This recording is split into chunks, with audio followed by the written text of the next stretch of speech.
Farmer, teacher, politician, lawyer, and clairvoyant, this legendary Georgian was the go-to source for finding lost items, and in some cases, lost bodies. Her role as a champion for women and a source of knowledge and advice for her neighbors were outshone only by her incredible skills as a seer. Her remarkable life has been the subject of books and movies, and with all her powers, she'll let people know if they're doing her story justice.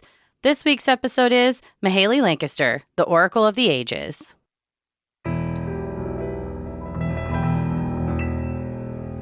A bump in the night, your heart fills with dread. Probably a murderer who wants you dead. It could be a ghost, a demon, or worse. Perhaps you're the victim of a witch's curse. It's hopeless, you're doomed. You'd call a priest if you could. You'd rather just listen to Sinisterhood.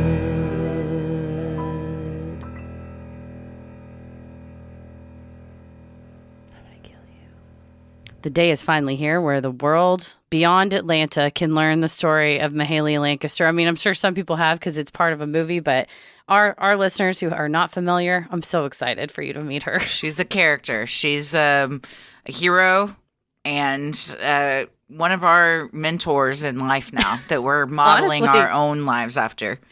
For real. I mean, a lawyer who, I mean, she was playing both sides though, because people would go, okay, I killed someone and I hid the body here. What should I do? And then would call the police and go, there's a murder on the loose you should know about. But she would tell them, you shouldn't run. Yeah, she would go, you're going to get caught to the murder. She'd just say, you know what? She didn't say how. No. She was honest. She may have lied by omission a few times. She played both sides of everything. Being a lawyer and a politician, and also would give people numbers to play the lottery. You know what I mean? So she was just in it. She was a businesswoman. She was out there trying to work, and she had this gift, and she knew that she was in a more religious, conservative area of Georgia. So she would be like, God gave me this gift. So like, AKA, I'm not a witch. Please don't try to burn me at the stake or see if I can float. Yeah. If you want to see her in action, you can't now because she's dead, but you can see June Carter Cash play her in the movie where Johnny Cash is the sheriff, and they've taken some liberties with how the legal system works in the movie. For one, the sheriff sits at the defendant's table, just hanging out for the whole courtroom scene. At the prosecution table. Oh, yeah. You're not a lawyer. You can't. Why are you just sitting there and saying nothing? Well, it's Johnny Cash, so he doesn't sit in the back row he's in every scene. Oh, he's front and center. Yeah, it's June Carter Cash crushes the role, and you can watch it. I think it's on Amazon Prime, and then maybe on like Encore or something you have to have like a subscription for it, but it's this very cool made for TV movie about this oracle who was iconic truly and cursing people. You love a good cursor only people that deserved it though. So she was like the Robin Hood of seers. That's right. She was wonderful. So was the whole show in Atlanta. What a beautiful venue. And let me tell you, we've never felt fancier than when we rolled up into that green room at that theater and we were like, is this where the show is? Because it was so nice. Lush. There were chandeliers. It looked like we should all be having dinner with the Rat Pack or something. It was just like beautiful hardwood, velvet. Everything was lush. There was a full bar in there. Also, Katie Couric had also done a meet and greet in there. So now we're on the same circuit as Couric. The Couric circuit. The Kirk. Nope, can't do it. But we did as we're like, this place is swanky. And he's like, Katie Couric was in here. We're like, okay, Katie Couric. I loved the theater. Fantastic. The audience was fantastic. We met a lot of patrons that we talk to all the time on our live streams and stuff. We got to meet them up close and personal, which was a treat. And the grievances were fantastic. Super fun time. Yeah, we had a great time. Thank you to the Rich Theater at the Woodruff Arts Center for making us feel too legit. It was, velvet curtain, kind of a great evening and the perfect welcome for Mayhayley because we fell in love with her as we studied her. And she's I think she's pretty, there's this book about her and this movie about her. And we asked some people in the audience that even lived in Atlanta or, drove in from nearby, and they had not heard of her. So it was cool to dig into this. There is we will discuss the person who did a lot of research on her life and wrote this book and kind of dedicated her life to then telling this story. And she had this run-in with her as a kid. Mayhayley also has a false eye, loved to take it out, shine it on her sleeve while she was talking to people. Well, don't get too excited because that was a very important detail they happened to leave out with June Carter Cash. We were very disappointed that they had not tried to do something to indicate that she had a false eye. And she also, I think they did not adequately depict her very badass way of dressing in the movie, because in real life she would wear feather boas and skirts and also military hats. She was eccentric. Oh yeah, and would walk around pack of dogs. Had a big old pack of dogs with her. Dogs go to church. Yeah, living her life. She's like, I sit in the front row with 26 dogs, and you're like, yeah, you gonna tell somebody no that rolls into church with 26 dogs? You let them sit. You let them lead the whole congregation if they want. They're on the pulpit. They're leading the pack and your pack. And now everybody's in the pack. The Lord. We're leading it. Pack and pack. And just the stories we hear of her being a woman. It's difficult to be a female lawyer now, much less in 1920s. So going ahead and saying, I'm going to go to law school, pass the bar, and was a defense attorney for a while, and just I'm going to run for I'm going to be in Congress. And you're like, all right. Back then it was not done, but she did it. Trailblazer for sure. Trailblazer indeed. Yeah. But this was a fun one, so we hope everybody enjoys it. It was a whirlwind. We were only in Atlanta for maybe 24 hours, if that. We drove up from Raleigh. Nashville. We drove up from Nashville, got our hair done, and immediately went to the venue, and then we flew home the next morning. So we didn't get to do a lot in the city, but everyone we met was so gracious and nice, and just a wonderful venue and crowd, and just a really fun way to end that leg of the tour. I forgot, now that you said hair done, you will all also hear a story about our very eccentric hairstylist that we met along the way. So that'll be quite a hoot to relive. I can't wait to relive the dry bar it wasn't a dry bar. It was a blow, I think it was a blow. The blow in Atlanta, there's a lot going on there. There's a lot going on there. Yeah, that was a good with time. With the employees. We were the only people there, but the employees it wasn't. Have a lot going on that they love to talk about real loud. So yeah, you will get to hear that and the story of Mayhayley and all the grievances. My grievance then sparked one of our patron friends, Tyler's grievance about behavior at live events, and whether it's asshole-ish to yell or, hoot and holler and have a good time at a live event. So that was one that I had thought of, because I think, is that the night that I maybe asked for a suggestion? I can't remember. But when I told that story, it sparked another story. So we always like that. And we had a couple of grievances where people were shouting and hollering in the audience. So we also asked for the audience participation in this as well. So an overall good, helpful crowd when we were asking how to pronounce city names, which you can look it up on the internet, and we did. But then, when you get to a place, there's always a local flavor. So it was good to have the locals in the crowd to help us out. Well, thank you to everybody that came out, and thank you to all you that are going to listen now and enjoy this wonderful woman that we were all blessed to have discovered, and now we share her with you, Mayhayley Lancaster. The Oracle of the Ages.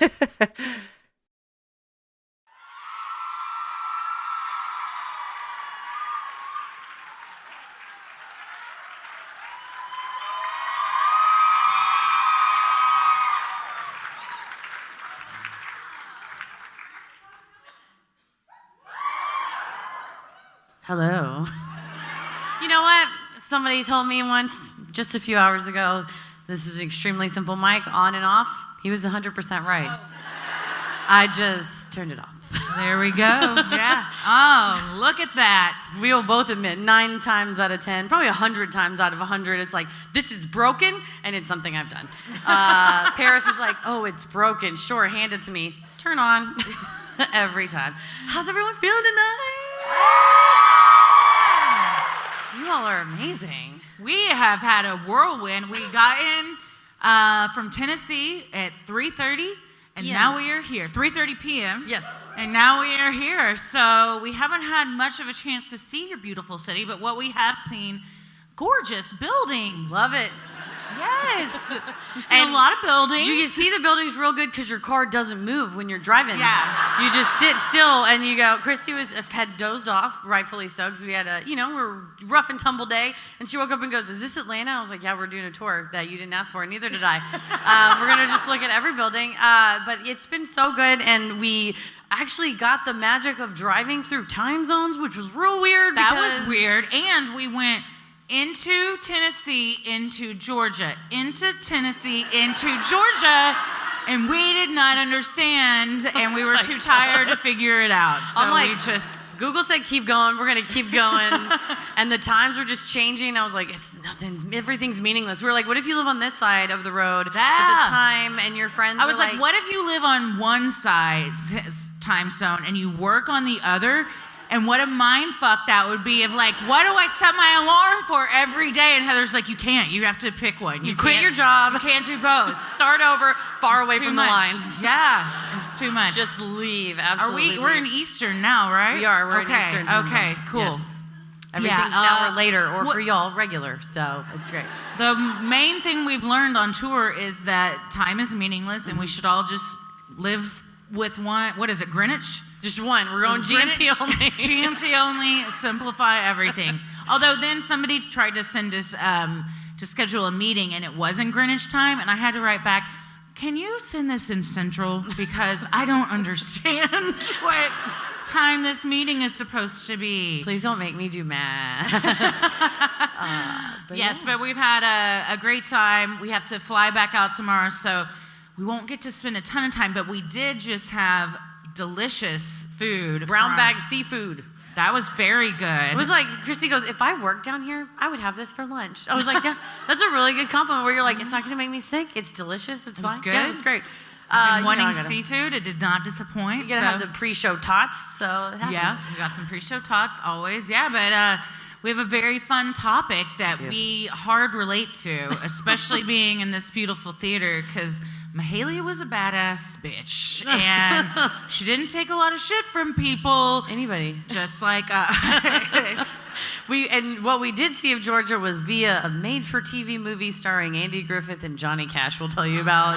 And it was... And June Carter Cash. And it is just as wheels off as you might think by that description. Phenomenal. And we'll get to it. We'll get to it. Andy Griffith is a hoot. Yeah. Yeah, well, I'm Christy. I'm Heather. And let's get into it.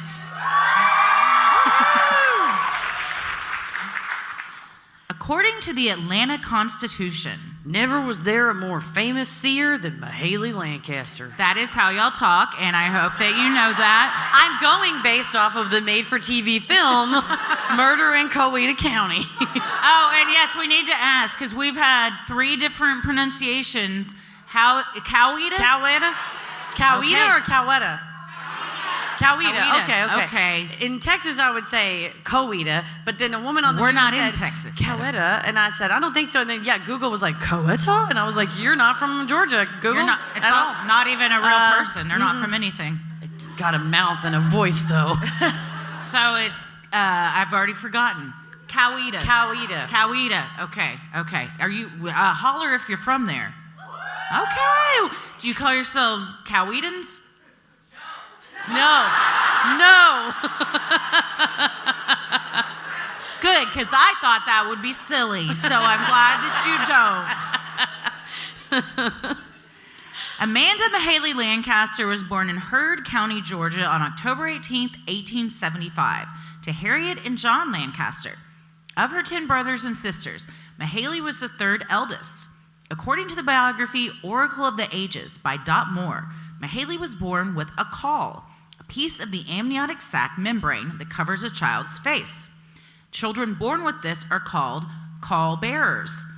The occasion is seen as a good omen and sometimes the mark of oracles and royalty, according to California psychics. And you said we have a friend whose baby was born with a caul. I have a good friend whose most recent baby was born in caul, and she said it's a sign. And I mean, so far he's like 15 months and has yet to predict anyone's future, but there's still time ahead. But yeah, that's also when my friend had her baby, the midwife said, you know, you can keep the sack, because they had to take it off of him. You gotta have something to put your Christmas presents in. And she goes, what'd you say? You gotta have something to put your Christmas presents in. Yeah.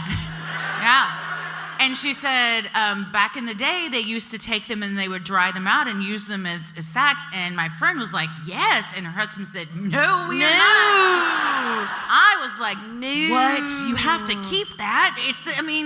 Might as well. 100% would have. Round of applause. Would you have kept that? Okay. Less than I thought. Because I feel like everyone here is into the creepy stuff, and that's kind of creepy, so I thought it would be a roaring round of applause, but that's okay. I would keep it. You would keep it. You love I kept a lot of scabs.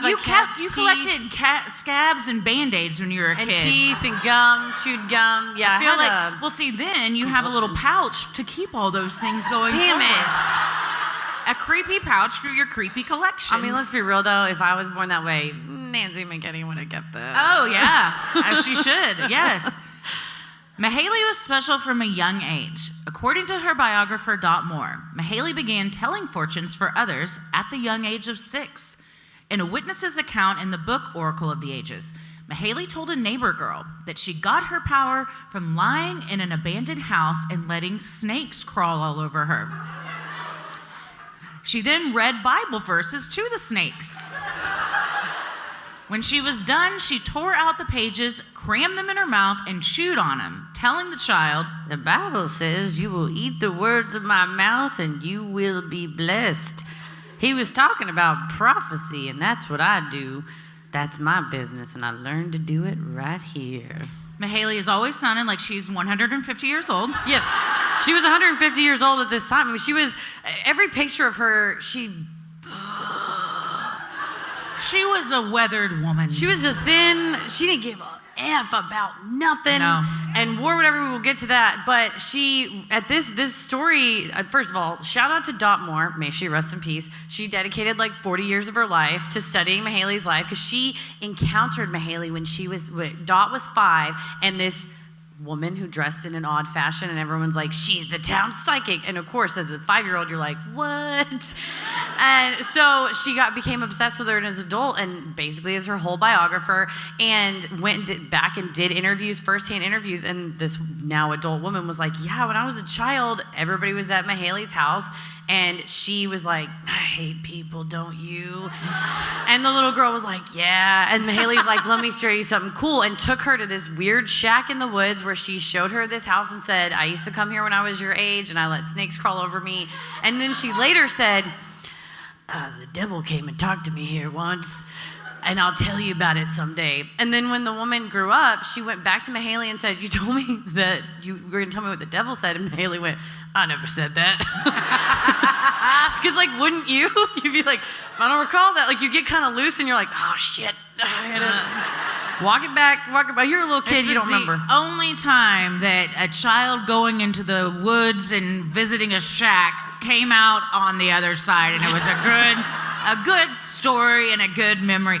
Dot Moore talks the slowest talk, and she has done it felt like 120-minute audiobook. I think it was 15. It was it seemed that long, but she is so passionate, and to know what your passion is at 5. Yeah. This is Ella. She's gonna grow. It's gonna be about me though. Someday they're doing like Mothman or She loves Mothman too, right? She loves Mothman. Which we have our baby Mothman on stage. Yes. Speaking of which. Oh, you guys, we failed to introduce baby. To me, baby. You've probably heard us talk about him. This is baby. He was given to us in Columbus, the very first show, and he is wearing a custom piece by Nancy McKinney. And then we got these guys in Raleigh, yeah. Yeah, someone made these. So these are his friends now that flank him on stage. So yes. The more little weird plushies we get, eventually we're just going to look like a KB toy store, and then we'll be like huddled behind all of our stuffed animals doing our show back here. We love getting the requests from our venues, which give it up for this beautiful venue that we're in right now. Phenomenal. And they're like, what do you need as far as stage settings? And we're like, we have our own set decorations. And we show up with that. Yeah. They're like, huh, okay. 2 nights ago, the manager of the club goes, is that a fly? And we said, it's a Mothman. By the way. He's like, idiot. You don't know what this clearly is. Very obviously a Mothman. Baby's feathers we're going to have to do something about his little head. Baby gets maintenance after every leg of the store. Yes, yeah, we do. We have to like reconfigure him and figure out, we're going to get a little carrying case for him. We thought we found one last night online. Heather, I forgot. We have not talked about this today, but last night we went down a rabbit hole of how easy it is to buy the bones of anything. This all started because when we were in Nashville, we were very lucky enough to get a behind-the-scenes tour of Third Man Records, which is gas. Someone guessed. Because it was incredible. God. Like, I think they do tours, like paid tours also, so if you ever get the opportunity, go, because it is like Tim Burton met Willy Wonka and they designed a place where everyone can work, and it is incredible. But one of the things Jack White has purchased are a lot of taxidermy. There was an actual elephant's head. It's in the Blue Room where you can go see shows. Yes, so it's that you can out. just see if you go to the shows. But in another area, there were these 2 giant skulls on a table. Nope, don't tell them what I guess they were. And Christina goes, and she goes, do you know what they are? And Leanne said, a giraffe, which was one of them, which is impressive. She said it after I, like an idiot. No, the other one. I said a triceratops. That was true, yeah. And then she laughed and she went, oh no, and was very nice. And then Leanne was like a giraffe because it had the like knobby doos on the top. And then the other one, Heather goes, is that a saber-toothed tiger? And she was like, it's a hippo. So then when we were back at the hotel later, I was like, how much do you think those cost? Because she didn't tell us. It was always an undisclosed amount. Because I don't think Jack White goes around bragging about how much he spends on his taxidermy and his skulls. But then Heather immediately, she's like, well, I found it's either boner room or bone room. And I'm like, probably bone room. But I'll tell you what, you can get anything you want. Full skeleton, human skulls, any animal. And I kept saying, where do they get these? And Leanne just kept going, from people. And I was like, that's not my question. Oh my God. What people?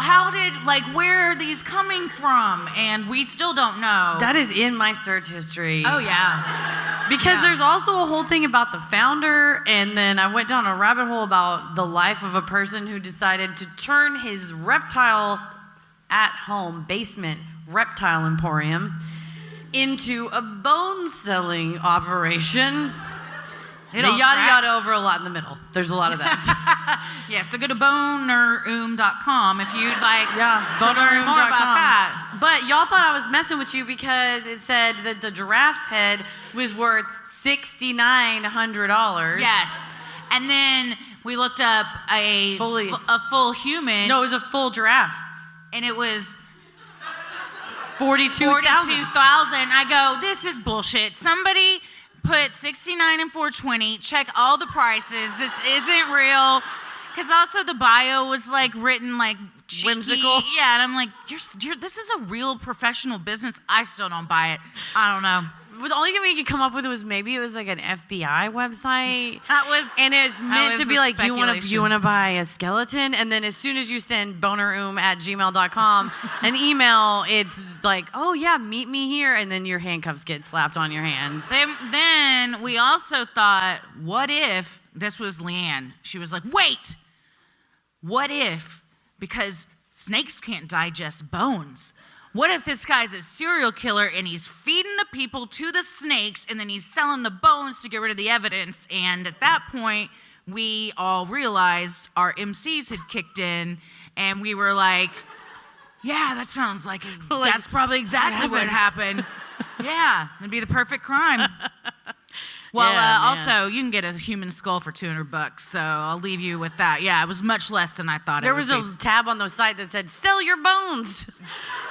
So you probably get a wait on some of them. We don't know. But other ones, fuck it, if you need the dough. We don't know how you get them. Mahali's snakes, I thought about this as I was reading about her snakes. I don't know. Boy, I don't know. Depends on where they crawl. Snakes don't bother me. So, I mean, I don't want them crawling on me, but if I see one, I'm not going to panic. Well, I was just going to say, if I had the opportunity and they said, you will become an all-powerful psychic and very wealthy, but you have to lay down and let these snakes crawl all up in the crannies. I'd do it. Yeah. 100%. Depends on how many times I'd have to do it. Maybe once. I'd probably do it once. I bet what's your cutoff of the amount of snakes you're allowing to crawl on you? I'd be willing to do it once, but not more than 4 times. So 1 lay down, 4 snakes? Oh, I meant 1 lay down, multiple snakes each lay down. Oh. Someone groaned. Someone was like, fuck the future. I don't care. I thought it was 1 lay down, snakes crawl, then you've got psychic abilities forever. That's not how it worked? I think for her, she did it 1 lay down with snakes, came back, read to them, and that's all it took. And then they've got the word of God, and so now they're not going to bite her. And she ate the Bible, so. Yeah. She took care of it. Just like those snakes ate those bones, she's eating the Bible. Mayhayley lost her right eye in her mid-20s. According to Dot Moore, Mayhayley and a group of friends were walking down a dirt road on a windy day. Someone's hat flew off their head in front of her. The hat pin stuck in her eye. Yeah, that's rough. Requiring it to be removed. She took to wearing a glass marble in its place. Sometimes taking it out to shine it on her sleeve in the middle of conversation. Because why would you not do that? That's amazing. You've already done the weirdest part. You ate a Bible and preached to snakes. Yes. So it would be weird if she didn't take her glass eye out and rub it on her sleeve mid-convo. You love to see a person lean in, just going, Yeah. this is me now. This is doing me. it. They said it glinted all the time, and I'm like, yeah, she shined it a lot. That was the one thing we took umbrage with in the Johnny Cash production is June Carter, both eyes, none were glass. And she didn't even wear an eye patch or nothing. No, or in Heather Craig, well, put into contact. It was filmed in the 80s. We feel like there was some kind of graphics they could have done. They made Star Wars in the 70s. They could have That's made true. June Carter Cash's eye look fake They in the 80s. should have, yes. Yeah. Get freaking Industrial Light and Magic on the case. It was a made-for-TV movie financed by the Cashes. Well, you would think then that's Right? such a major part of her that they would want to get that part right. Johnny Cash is like, looks all right. He's like, Nobody will I notice. can't look at you, June, without both eyes. I love you so much, I got to stare into both of your eyes. Man. The sexual tension in the scene where Johnny Cash, who plays the sheriff, and course June, he who does. plays Mayhayley, this is palpable. Yes. She's going at the fire with a poker, and they just keep cutting back to him, and he's like, mm-hmm. Like, And at all one right. point, it just goes, Yeah, just eyebrows. kind of like smirks at her. Yeah. As for her powers, Mayhayley preferred the biblical term seer, according to the Times Herald. Seer is from the book of Samuel, and as a devout Christian, Mayhayley liked the biblical connection. She was known to walk several miles to get to church each week, with her pack of dogs trailing behind her. Of course, She had 22 dogs. why wouldn't she? About 22 dogs, yeah. You preach to the snakes. You want your dogs. Everyone has to be of the same faith. Saved them. Including the animals. So now the dogs have to go to church so they all get on the same page. I think it was Dot Moore who said, well, no, it was another one. One of the historians in this documentary was like, she loved to be a storyteller and create these personas of like, I'm a fortune teller. They said another role she played was like, I'm a Christian. I'm one of you. They said she really was devoutly religious, but she really hammered it home because being a psychic in the late 1800s, early 1900s in the South, you never know. Not People the might be best like, look oh, a for witch, some. burn her. And instead, she was like, I'm a seer like the Bible. Please don't burn me. Also, if you try, I have 22 dogs. So, fuck off. It's all about branding. You just got it's how you present it. Absolutely. Mayhayley began her professional career as a school teacher, though she would later be described as a shrewd and astute businesswoman, according to the Times-Herald.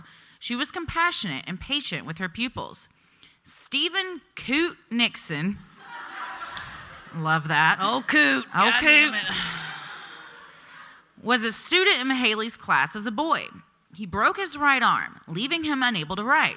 Selma Bowen of the Heard County Historical Society told the Times-Herald, After Coot's recovery, a friend, neighbor, and teacher, Mayhayley Lancaster, taught him to write with his left hand. She was a good person. And back then, if you were left-handed, it was like, fuck off. Witch. Like they... Also a witch. Nothing. Oh, is that a woo from a left-handed person? Lefty. Yeah, lefties. Good for you, lefties. You know what?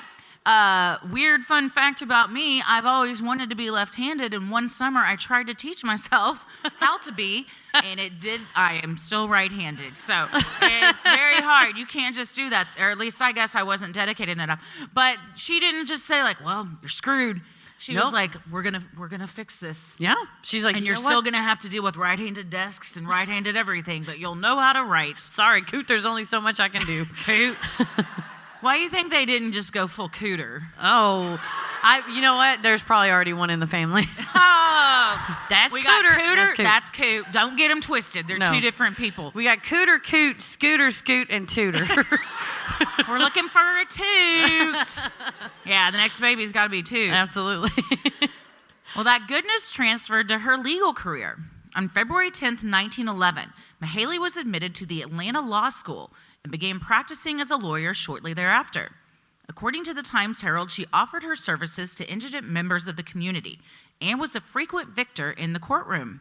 Meanwhile, she also began writing a column for the local paper under the pseudonym Uncle Sam. According to the Times-Herald, her dispatches were generally news of the day. A few hogs was killed last week. Or, schools of this section have been suspended for 3 weeks on account of the flu. Times were tough back then. You know, I feel like that last sentence still very... Could be relevant. I get emails weekly from Ella's schools like, well, we're shutting down a classroom. So got the flu. The few hogs, you know, we need to know. You got to know what As that a farmer, squealing was. you got to know what's going on out there with your hogs. Like, what was all that squealing? A few hogs was killed. Coot's fine. Cooter is questionable. Yeah. Back then, though, I'll say... you got to have a pooter and a poot, too. Yeah, we They're can't in the leave them out. family. The whole family. Yeah. You can't leave them out. I will say I'm very jealous because back then the bar was voluntary and you didn't have to take it until like the 60s. So you just taught yourself law. And as the person in the documentary goes, she was a lawyer. And so far as she taught herself the law, she read some in the books and she showed up in court and started working. And I'm like, but she represented a lot of bootleggers. Dress for the job you want. Or Absolutely. just walk in and do it. Just show up. But yeah, that was a big thing with all the bootleggers. And she would always be like, I don't like drinking, but she loved money. And she would just be like, you need somebody to help you? All right. And then some of them would come to her and be like real desperate. She's like, all right. And she wouldn't charge them. But I love that. You just roll in and just be like, I'm a lawyer now. She George Costanza's it. Yeah, she's like, they're like, I didn't quit. No, I've worked. I still work here. Yeah. Mm-hmm. I'm very much a lawyer. Mayhayley also got involved in politics. With the ratification of the 19th Amendment securing women's right to vote, she wrote in the local paper, "The ladies must register to vote." In September of 1922, Mayhayley ran for the Georgia House of Representatives, but she was defeated. She continued practicing law with an article from the Atlanta Constitution reporting on her work in courts in Atlanta and nearby Noonan and Carrollton. She won all her cases. How could you not, though? If you're in court and you think it's going bad with a jury, you just bust your eye out and be like, "I'm sorry, what was that you just said?" Or it's just like she wore like a fucking ding, ding, ding, ding, ding, and it just like trickles across the floor, and everyone's like, "Oh." Again, you lean in, or also, hang on a minute. This just occurred to me. You're a psychic. You're a lawyer. You want to be undefeated. Only take the cases you know you're going to win. Whoa. Yeah. That's it. That's it. Yeah. Golly. Man. Psychic lawyer, one, would watch. But two, like, that's, if you're a psychic, become a lawyer. Yes. Or anything that involves winning. Working at the horse track. Yeah. Swimming. It was the first Olympic sport that came to mind. And then the next one was fencing. So I don't know. People are like, I'm betting on that fencing match. Throwing the money down, baby. Undeterred by her previous political loss, 6 years later, she ran for Georgia's Senate. The newspaper in 1928 called Mayhayley a noted feminist and a picturesque character, as all who have seen or heard her can testify. She, personally, not to mention her garb, would lend quite a touch of color to the Senate chamber. Noted feminist sounded like it had a tone that I don't appreciate. She pretty much didn't give a shit what anybody thought. And she was ahead of her time. The second that women had the right to vote, she didn't just go, well, I'm going to go vote. She was like, well, I'll be going to the House of Representatives. So she would just run and did not wait for anyone to tell her, yeah, you should. It's time. She was like, it's time now. She paved the way. She also ran on a platform of equal education in all schools. Free textbooks, lower poll taxes for women, safeguards for banks, reduced fines and sentences for bootleggers, banning lobbyists while the House was in session, and a reduction of childbirth fees for impoverished mothers. Right? Where is Mayhayley now? We need her. We've lost RGB. We've lost RBG. We gotta have her back. She lost that race too, though, and instead returned her focus to her many careers. And yeah, she just was undeterred. Also, she delivered some babies. People trusted her as a midwife. They would trust her as a teacher. They would trust. I mean, just pretty much. They would be like, Mayhayley, could you? She's like, a million hats. Yeah. Let me put my eye in. Make sure that I see where the baby's coming from. They're like, it's always the same place every time. She's like, you don't know that. I've seen things. This one's coming out the back. The report on her Senate campaign was right. Mayhayley's outfits were uniquely her own. She sometimes wore dresses of burlap, like many farmer women those days, according to Dot Moore. It's very flattering and not at all itchy. Straight up made, they were like, it's a flour sack. I'm like, I guess you turn it upside down and cut a head hole? Mm-hmm. And then just use a rope as a belt if you want to do that. I don't know. But other times she wore great feather boas, skirts stacked on skirts that swished when she walked, and fancy hats. In the winter, she could be seen wearing a wool military coat. According to the Atlanta Constitution, the soldier hat she was frequently seen wearing belonged to her deceased brother. I really love the movie, the Murdering Coweta County movie, is because Johnny and June Cash brought the rights and then adapted not just the book, there was a book before that, a true crime book in the early 80s. Documentary. Shocking. And then the documentary came later, but all the information from the newspaper reports, like they had done at the time of this trial that we'll talk about, they had done all these interviews, and I'm not saying that they're not great screenwriters, but I am saying... But we're not saying that they were. I am saying that apropos of nothing, June Carter Cash will just spew a fact about Mayhayley Lancaster in the middle of the movie. And one of these times is they go, that's a nice hat, Mayhayley. And she's wearing like one with a bunch of flowers hanging out of it. And earlier in the movie, she'd been wearing the military hat. And he goes, where's the military hat? And she's like, the military hat belonged to my deceased brother. And it's like, has nothing to do with the movie at all. It's just technically a true fact they had to get some facts in. He's like, put it in the screenplay. It's important. Like, it's not. But yeah, she'll just go like, anyway, I lost my eye when I was 22. You're like, okay, all right, sure. But also, just say did you? Because your eyes are your eyes. She's just like, wink. Though she had successful careers as a teacher, a farmer, a door-to-door seed seller, and a lawyer. Yes. Oh, yeah. What didn't she do? Mayhayley's powers as a seer ended up being the most lucrative for her. She told the Atlanta Constitution, it's not a learned gift, it's a born gift. I've got some learning. I taught school, I passed the bar and could practice law, but seeing the future is my art. Sometimes you have to take like 27 other jobs before you find your own passion. And I'm speaking from experience. So, you know? I definitely relate to this. Of like, so what kind of, like today we were getting our hair done and he said, what kind of lawyer were you? Because I said, I used to be a lawyer, I'm a comedian now. And I was like, well, like hedge fund, law firm, had my own practice, worked at Legal Aid. And I was like, oh, I sound like I didn't know what I wanted to do. Oh, and then he said, so tell me about the podcast. And I told him, and then he just looked, you know, you make eye contact with the stylist in the mirror. And he goes, it sounds like you're free in a world full of chains. And I was like, fuck. I said, it does feel like that sometimes. You're right. Thank you. Thank you, sir. It was like, God damn. It was a wild experience at the Blow Bar today. We had a great time. And I feel like our hair came out great. Yes, so it thanks did. to the So Blow thank Bar. you, Blow Bar. But that, what a nugget. I was like, dang, you're right, man. Mm-hmm. Yeah, he was dropping knowledge bombs all over the place. During the Great Depression, Mayhayley bought land at $1 per acre. In the end, she owned over 1,000 acres, making her the biggest female landowner in Georgia. She needed all that land, too, because at one point she owned 22 dogs. They need places to run around. Another job where you need to know the future, real estate. Yeah. Man, I like that she's like, I'll help you all find things, but also I'm gonna go buy this land for myself. Thanks, bye. Also, she's like, I know I can get 22 dogs because I'm gonna have the property for them in just a little bit. Mm-hmm. Planning in advance. Well, knowing her skills were valuable, Mayhayley began charging $1.10 per reading, according to the Atlanta Constitution. $1 for me and a dime for my dog. Folks were more than willing to pay, as Mayhayley was particularly helpful in finding lost items.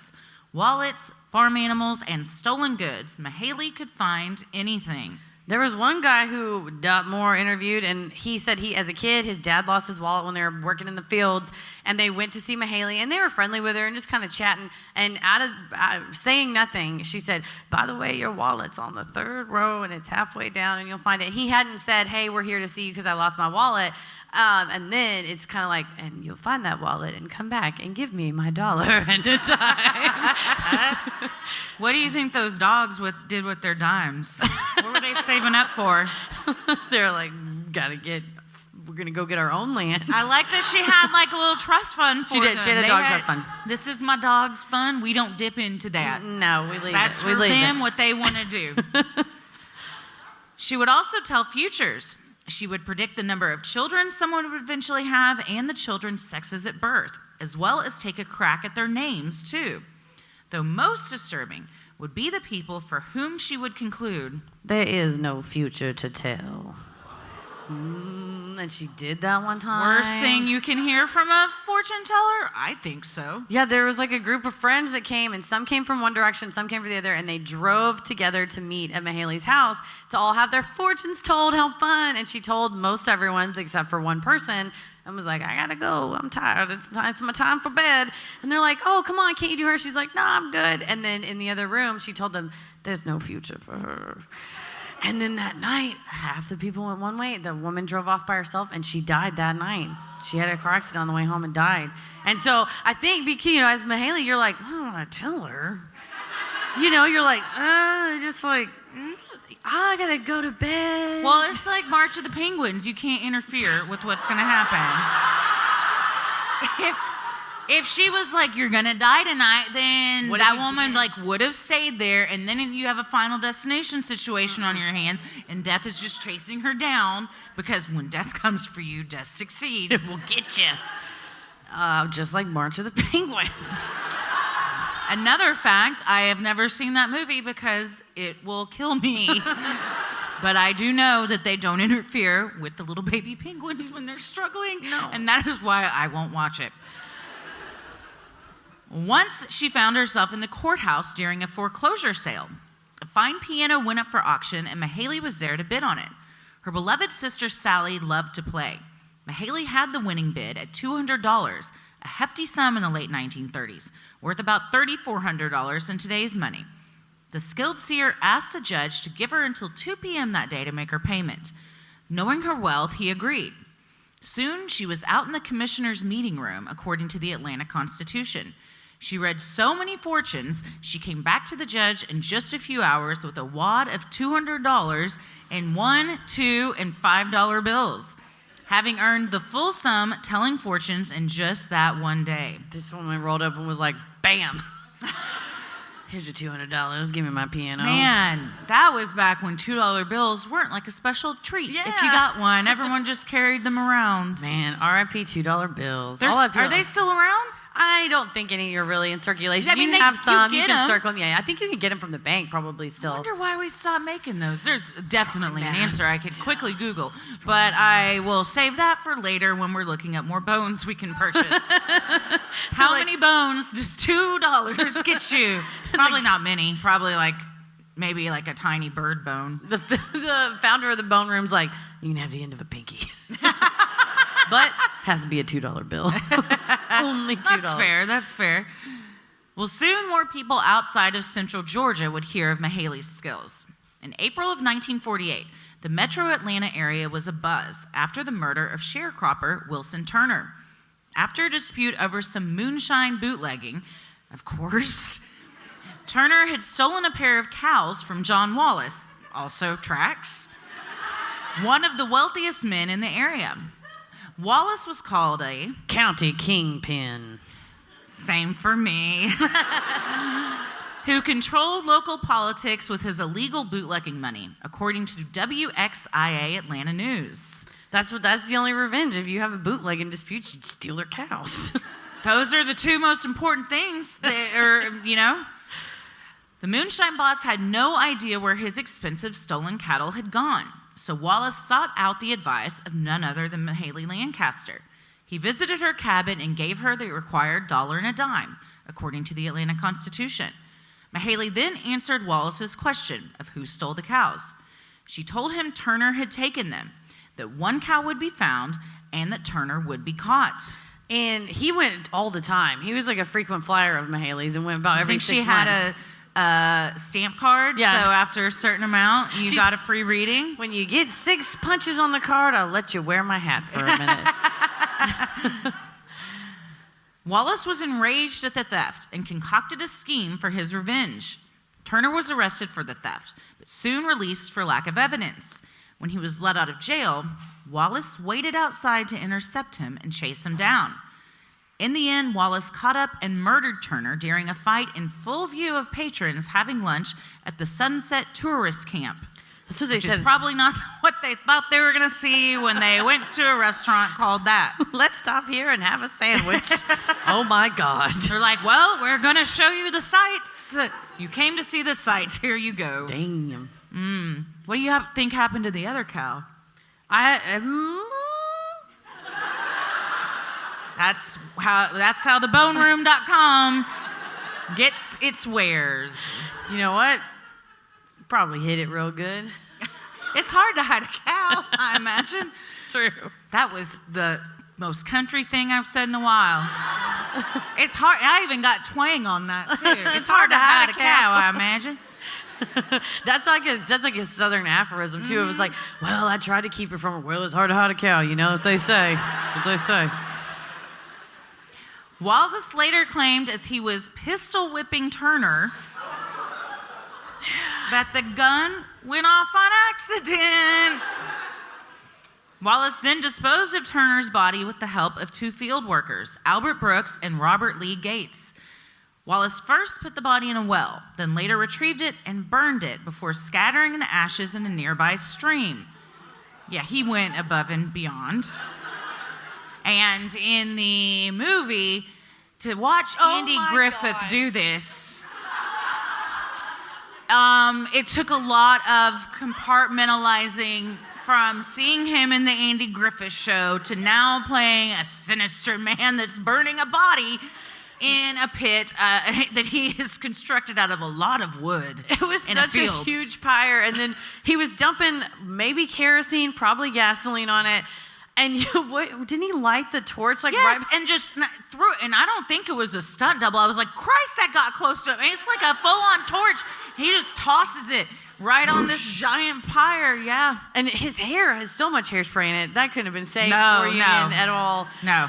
But yeah, he hooks it on it, and then the two actors playing the field workers are crouching and hiding, and one of them goes, "God have mercy on us all." And he does say, Andy Griffith does say, as he's throwing it on the thing, he's like, "Come arrest me now, sheriff." Mm-hmm. And he's almost looking straight in the camera. Like, almost. Yes. Also, he and Johnny Cash in several scenes just have what appeared to be a staring contest. It would just be like one, I was like, they were so proud of this shot because Andy Griffith is in jail and Johnny Cash is staring him through the bars, and it's just like, and Andy Griffith can't look sinister to save his life. The only time he does look sinister in it is, and you go, that smile. He does this like Andy Taylor, like Andy Griffith show smile, like, ha! But the flames are reflected back on his face, and it was like, you go, out of context, it did not work. It wasn't like a fun, like Mayberry type of situation. With the previous success of her last prediction, Wallace returned to the soothsayer. He paid Mayhayley another $1.10 and followed her into her living room. She sat before the fireplace, poking at a roaring fire with a poker. She didn't look up from the fire when she said, "You killed him anyway, didn't you?" Wallace was startled, asking, "Who, Miss Mayhayley?" She told him Wilson Turner. Stone-faced, Wallace refused to show he was afraid, asking the woman, "Who told you that?" She replied, "The fire." Curious, he asked, "What else does the fire tell you?" This sounds sexual, but it wasn't. But it sounds like they're about to go into the other side of the room because it was a one-room cabin, just to the hay mattress and do things. But Miss Mayhayley, that is not what was happening. Mayhayley put the dogs outside and She's like, all 22? put your poker down. Pick this one up. I have a poker. I got a poker I'd like to show you, Mayhayley. We need to write some fan fiction. Andy Griffith fan fiction. Of what we thought should have happened, for sure. Mayhayley did not mince words. That you've lost the body and you can't find it now. Now even more enchanted by her powers, he asked, "Where is the body, Miss Mayhayley?" "How do you lose a body?" Well, what happened is initially he threw it down a well on a large tract of land that he owned. I guess you could lose it that way. And he had 3 wells. So he couldn't find. It's like 3-card money. You gotta, you don't. It's just like, son of a bitch. So he finds that you gotta look, and it's probably the 3rd one. It's always the last place you look. And gets it out of there, and then that's whenever he creates this funeral pyre and almost sets himself on fire. If the movie is to be believed. Now the woman was fed up. "I warned you, John Wallace. I warn you again. Danger, death, destruction." That was also the name of her LP that has never been released, but should. According to the book, Murder in Coweta County, right? Yeah. Okay. She thrashed her fire poker into the flames with each of the last words, warning Wallace, "The 3 fates surround you." John Wallison made a grave mistake. He yelled at Mayhayley Lancaster. Y'all already know that's a bad idea from everything we've said. Saying to her, "Don't give me that hocus pocus. All I want's the body. Where is it?" A look from the powerful woman's weathered face was all it took to put him back in his place. He instantly apologized, saying, Forgive me, it's just that I'm in a hurry." She warned him, still angry at his outburst. "Hurry will do you no good, John Wallace. The hands of the fates have joined. This evil deed will see the light." That's like when you're out to dinner and you're acting up and your mom's just like, and you immediately are like, "I'm sorry," and you just sit there. Like, it takes one look to know, like, I know I fucked up, and I'm sorry, I was just in a hurry. Please forgive me. Don't turn me into a frog or something else. Or she's, at the very least, she's wielding a hot fire poker. Arrogant as ever, John Wallace disagreed with the powerful witch, saying, "Not if I can find the body first." She shook her head, telling him, "'Twill do no good." Authorities were stuck, unable to find Wilson Turner's body and pursue the wealthy landowner for the crime. He was their primary suspect, but they were hesitant to arrest him without a body. Officers knew where to turn: Mayhayley Lancaster. When asked for the location of the body, Mayhayley was able to provide the sheriff's deputies with information, telling them, "Fire, fire, fire." I like your interpretation of that. It was 3 different fire, fire, fire. Like when we're testing our mics, you got to say it different ways to get all the things. Or was she just hypnotized by her own fire, and she was just like, fire, fire. Or if fire. you look into the future, or you look into what happened, and you see how big the fucking fire Andy Griffith made was, you're like, fire, fire, fire, whoa, whoa, whoa. Put it out, whoa. buddy. Unnecessary. Officers were able to find the ashes where Wallace had burned Turner's body and obtain information from the 2 farmhands who helped Wallace retrieve the corpse from the well and dispose of it. Wallace was arrested and put on trial for murder. The prosecutors called Mayhayley to testify. She took the stand and shocked the courtroom, which is not a shock to any of us that would probably happen. Well, and they said at the time, this was the gentleman in the documentary said this was the O.J. Simpson trial of the day. And he's just like, because John Wallace was super well known. Everybody in the county loved him. If they didn't love him, they owed him money and wanted him. Some people would say, okay, well, I do want him to go to jail because then I don't owe money anymore. But others were like, oh, I make money running his moonshine, so I'm out of a job. So everybody was at the courthouse, totally packed and everything. And then you hear, and also the psychics showing up to testify. And people are like, I need a seat. Give me a seat in the front, please. Taking off the week from work. Mayhayley's testimony, along with the brave testimony of Gates and Brooks as to what they had seen, secured a conviction of Wallace and a sentence of death.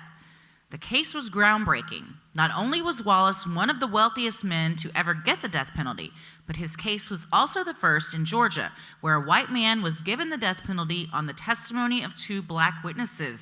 And it was really brave of them to testify. They had a lot to lose, and he had kind of strong-armed them, essentially, and said, you know, if somebody comes to you with a body to dispose of in a threatening fashion and is like, you're going to help me bury this and don't tell anyone, you know they're kind of capable of murder already. So there's a shift in a power dynamic, not to mention an extremely wealthy white man and 2 black sharecroppers. And nevertheless, they were like, no, what he did was wrong, and also very fucked up that he was extremely wealthy and trying to wield all this power. So, you know, we don't always cover cases where the justice is kind of served in the end, but even despite not having a body, and he thought he was so smart, and Andy Griffith in the movie gives this like huge soliloquy on the stand. Heather couldn't get over it. She's like, he's standing up. He couldn't do that. I'm like, they've taken a lot of creative liberty. I mean, he also at this point, he is no longer John Wallace. John Wallace. He is now Matlock. He has the exact same suit on. It was literally like they were like, go get your Matlock attire and bring it here. They're trying to save money. I mean, he's looking at the camera. The voice is totally the same. If you just turned it on at that point, you'd be like, oh, I never saw this episode of Matlock before. No, not at all. And then he finishes his soliloquy and sits down, and his own attorney, who told him not to testify, just looks over at him and is like, goes, I nailed it, didn't I? And then the attorney goes, you just buried yourself, John Wallace. Like, goddamn. I'm paying you. Probably. I mean, they still got paid back then, right? Yeah, well, he was, that's what cattle or something? There was a bunch of whispers at the courthouse because they're like, oh, it's this big-time fancy lawyer from Atlanta. He hired the best in the biz. He's a slick man. And the slick man was like, you're a dumbass. Anyway, my retainer is due. I'm going to need that money.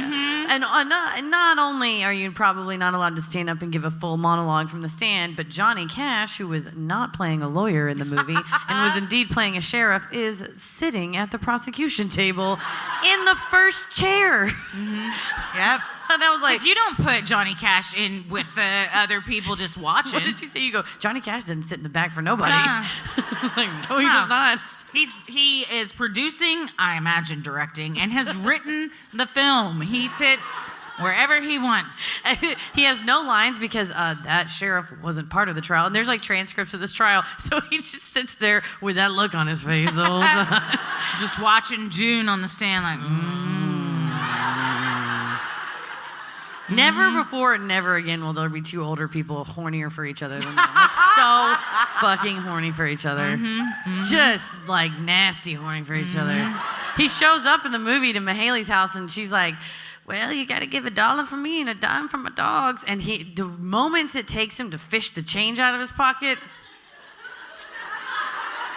And she's looking at him and he's looking at her. He needed a little time down there. He needed a little time in that pocket. They shared a moment. That's the other thing. She would, because people would come to her and be like, oh man, I robbed this store and I'm afraid I'm going to get caught. Well, they just like admitted it to her. And when the cops would come and be like, hey, somebody robbed a store, we don't really know. And she's like, I bet I can look in the future and tell me for $1 and a dime, and would charge the cops money. And she was like, yeah, okay, it's like Bob Smith down there. It was Cooter down the road. And then and people would be like, I don't know how the cops found me. And she'd tell them too, you're going to get caught for this crime. And like, do you know She's how? She's working every angle. She's a shrewd and astute businesswoman. She did. She knows what she's doing. She did. Because the police would be like, would you like to help us? And she was like, would you like to give me some money? And then on the other side, they're like, tell me what I need to do tonight. And she's like, I can tell you where the cops are going to be at what time if you give me another $1.10. She's like, here's a tip. Leave town. Because they fucking know it was you because it was me. Wallace awaited his execution date while his appeals went all the way to the United States Supreme Court. In one of the filings, Wallace's attorney argued, not since the 17th century has the testimony of a witch been allowed in a court of law. That is a flex I would like to have for myself at some point. In the end, the appeals all failed, and Wallace was eventually executed by electric chair in 1950. Mayhayley's testimony was intriguing to journalists. Her story became nationwide news. According to the Atlanta Constitution, truth seekers came from as far as Chicago, New Mexico, Texas, and New York to see the now world-famous oracle. Patrons lined up outside her door, waiting for their fortune to be read for the now increased price of $2.75 per reading. Supply and demand, baby. Know your worth. The publication also wrote that this prompted Mayhayley's sister to look out her door and say, looks like the world wants its fortune told and it's stomping down the bushes and stirring up a dust storm to get Mayhayley Lancaster to do the job. That is a supportive sister. Oh, they're best friends. They live together and she's like, yeah, we're doing this. I'm here for you. Tell me what you need. Yeah, and they stopped. Sally was with her every step of the way. And so initially when she was doing her door-to-door seed selling, they'd go and be like, if you want to buy these seeds, Mayhayley would go, I guarantee that this will produce fruit. And they believed her because she, A, would only sell the seeds that would grow, and B, had this reputation as a psychic. And her sister eventually got married, moved off, but then moved back. Mayhayley never got married. And so she loved her sister, did everything. Like she said, Sally wanted a piano. Well, I'll go buy it down the courthouse and buy you a piano. So after got all the free fortune telling she wanted. Oh yeah, she was always knew who to marry because you got your sister right there. Like she's like, it's like us with Leanne. She's like, Leanne's like, what about this guy? We're like, no, not that one. We're not psychics, but we know. We're just judgy. But we'll find. We're gonna do it. We're gonna pull a Mayhayley and find the one. We'll find the one. Well, and she got super famous because the testimony that she gave was printed in the newspaper, and Wallace's slick Atlanta attorney really tried to put the screws on her and poke holes like, oh, you think you're so smart, you think you're such a psychic, you think you're so brilliant, and she would go, yes. And he's like, oh, you think you're smarter than all the police? And she went, yes. And he's like, oh, well, if you're so smart, why don't you tell me my fortune? And she goes, you're going to end up like Wilson Turner, who's the person that was murdered. And he was like, no further questions. And let her off the stand. And so this gets printed in the paper. And it gets picked because it's printed in Atlanta, which is a huge market, gets picked up across the country. So yeah, people in Texas are like, I want her. And would just drive cross country. That would. Yes. she was? We've been in the South for the past 4 days, That's and exciting. it is really getting to our speech. It's just coming out more than ever. I wore a fringe pearl snap shirt to the show yesterday, so... I wore a fringe denim jacket. Both of these were purchased yesterday. We did not arrive in with Nashville. them. I was like, I gotta have this shirt. It's got rhinestones on it. And I was like, well, I can't go. If you're going to wear fringe on stage, I can't not or I'll look like a fool. So then we were at the Ryman Auditorium and she was like, and I was like, there it is. That's what we're doing. If you're wondering exactly, I looked like Cowboy Curtis off of Pee-wee's Playhouse, but without the hat or the really great hair. Oh, and if you're wondering, I now have to travel back with 2 denim jackets. And I did not pack the first one, so now I'll be carrying onto a plane 2 denim jackets, one of which has fringe hanging off of it. That's this long. And then, gonna have a lot of questions. They're like, ma'am, you're only allowed to take 1 denim jacket on the aircraft. It's TSA If I have regulations. to choose, I'm keeping the fringe, of course. Oh, for sure. You got to. Yes. The TSA guy's like, I gotta confiscate this, and then just goes in the back like, fuck yeah. I already have, well, since I've had my license, I have had no problems with TSA. Thank you very much. But before, on our first tour, literally got pulled every single time we flew, and I would always have my gavel with me, and they were like, why do you have this? And I'd go, because I'm a judge. And they were like, all right. Like as if judges travel with their own gavels. They're like, oh, yes, precinct 13. Yes, I'm familiar. Her fortune-telling business became so lucrative that Mayhayley no longer needed to farm. Her sister Sally told the Atlanta Constitution, We can't farm like we used to before Mayhayley got so busy giving readings. Young married folks are the worst. They come to Mayhayley more than everybody. Mayhayley took to fortune-telling full-time. In order to accommodate the out-of-town visitors, she fashioned a new parking lot that could handle all types of vehicles. Oh, she bought up the land, so she had the land for it. Yeah. It's like, we're expanding. She's an entrepreneur. She also probably already had it when the cars started coming because she knew that was going to happen. So they're like, oh, wow. And it's like marked with their names. They've got reserved spaces at each one. We were expecting you.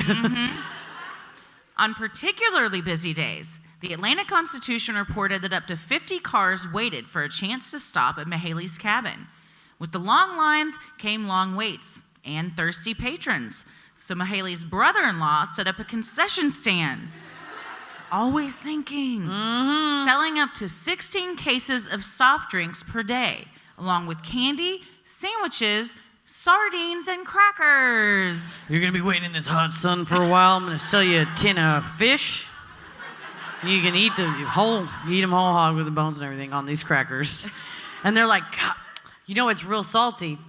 Crackers and sardines. See, that's what you do. You're like, what's the saltiest thing? Because then they're going to want to drink. Got them. So, yeah. Man. Do you like sardines? No. I like them. Wait, am I thinking of anchovies? It doesn't matter. It's tiny fish, and I'm not going to eat that. I don't eat the whole, I've never ate one like. You just do it like a cat on a cartoon and go, whoop, and the bones come out? Yeah. You sell them to And then I boneroom.com. sell them to the bone room. I'm thinking of anchovies, and I've enjoyed them on pizza because they're just salty. They just taste like salt. A little salty crunch. I love salt more than most people. I do love salt. Heather's like, you're gonna salt that? I'm like, yeah, of course. It's pizza. Yeah.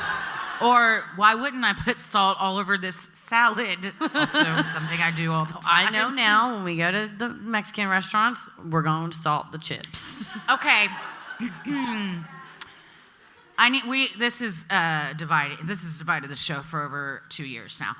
When you go to a Mexican food restaurant, round of applause if you salt the chips. Round of applause if you think it is unhinged to not salt the chips. They're chips. They need salt.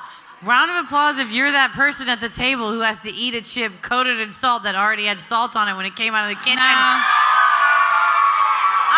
I don't salt already like that's no, I don't. And first of all, I only salt my half of the basket. That's not true either.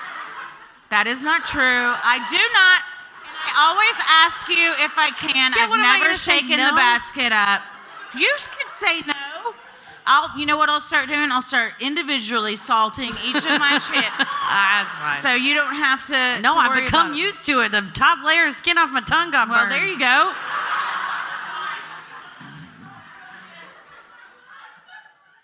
The increased fortune telling created a small fortune for Mayhayley and her sister Sally.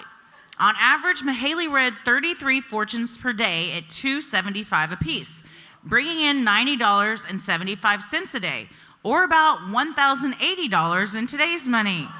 That is a lot of money per day to make. After one particularly fruitful day, reporters from the Atlanta Constitution watched as Mayhayley, hunched over a nail keg by the cold fireplace, scooped a double handful of greenbacks into a paper bag, and cackled appreciatively. hell yeah. Yeah. She made so much money, although it was very rude.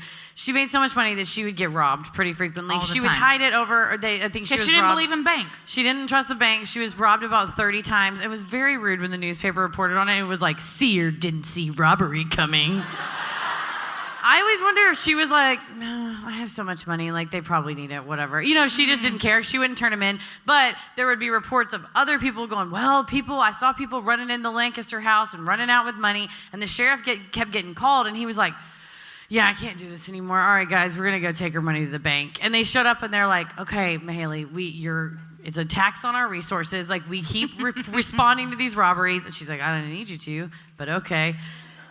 And so he said, okay, so what we have to do is we're going to take all your money to the bank, which she didn't really trust banks and she wasn't excited about, but she was nice and had a, working relationship with law enforcement. So they had to have volunteers and sheriff's deputies find all the money that was hidden in her house because she had it in barrels. That's fun, though. That's like an escape room. And the newspaper, they came with their cameras and were taking photos, and it's just her pointing to these like young people from the neighborhood going like, over there, go look over there, climb up in the fireplace, there's some up there. And eventually they got it all and they took it to the bank, and she bought the bank because she didn't trust the bank.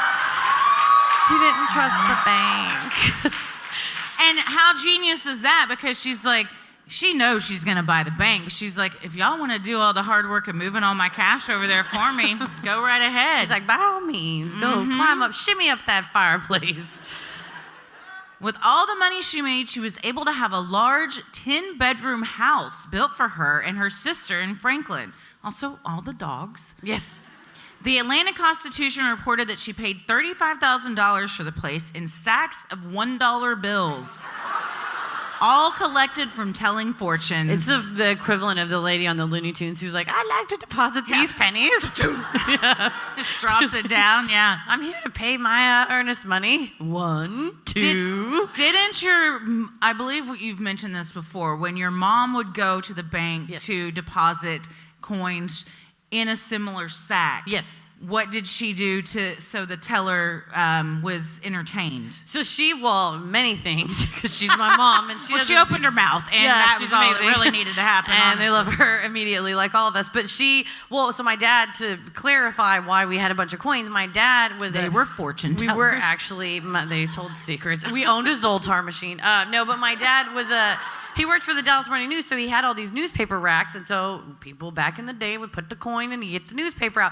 As a kid, I was like, so you just open it up, and there's a stack of newspapers. Couldn't you just, like, steal them all?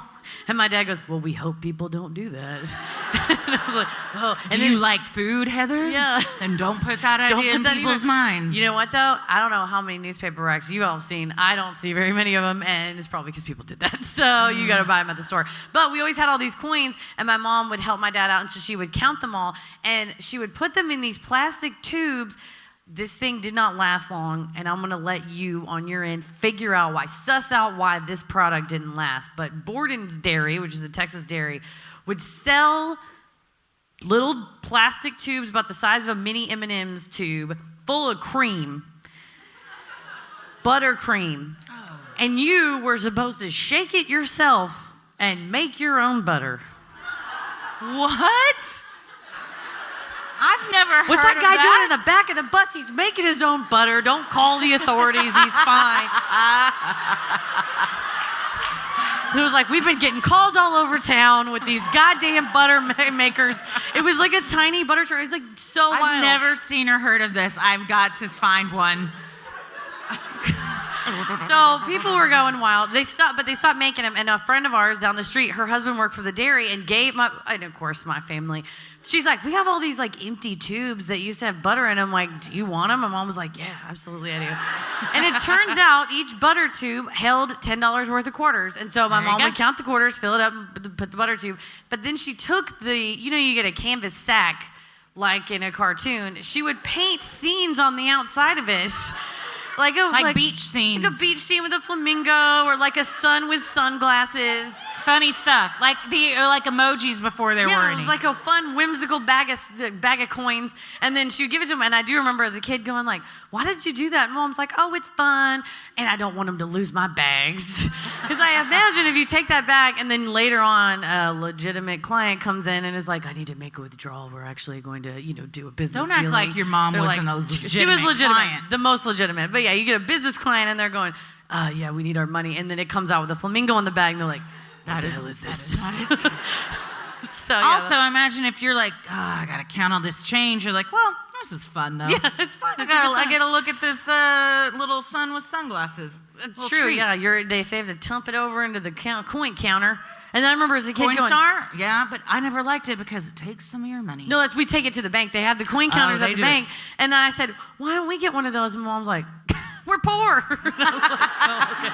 Those are like tens of thousands of dollars. She was like, we ain't a bank. Where are we going to put this? But if you're Mayhayley, you're like, I am the bank. Mm-hmm. 2 days before her death, Mayhayley was still telling fortunes.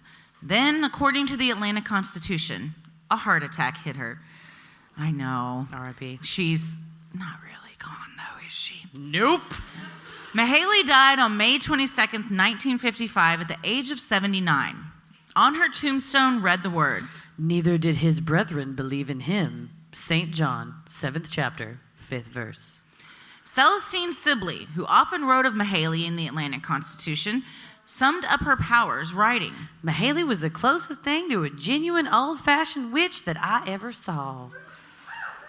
Rumors swirled after her death that Mayhayley's brain was donated to scientists in New York so that they could study what gave her her fantastic gift.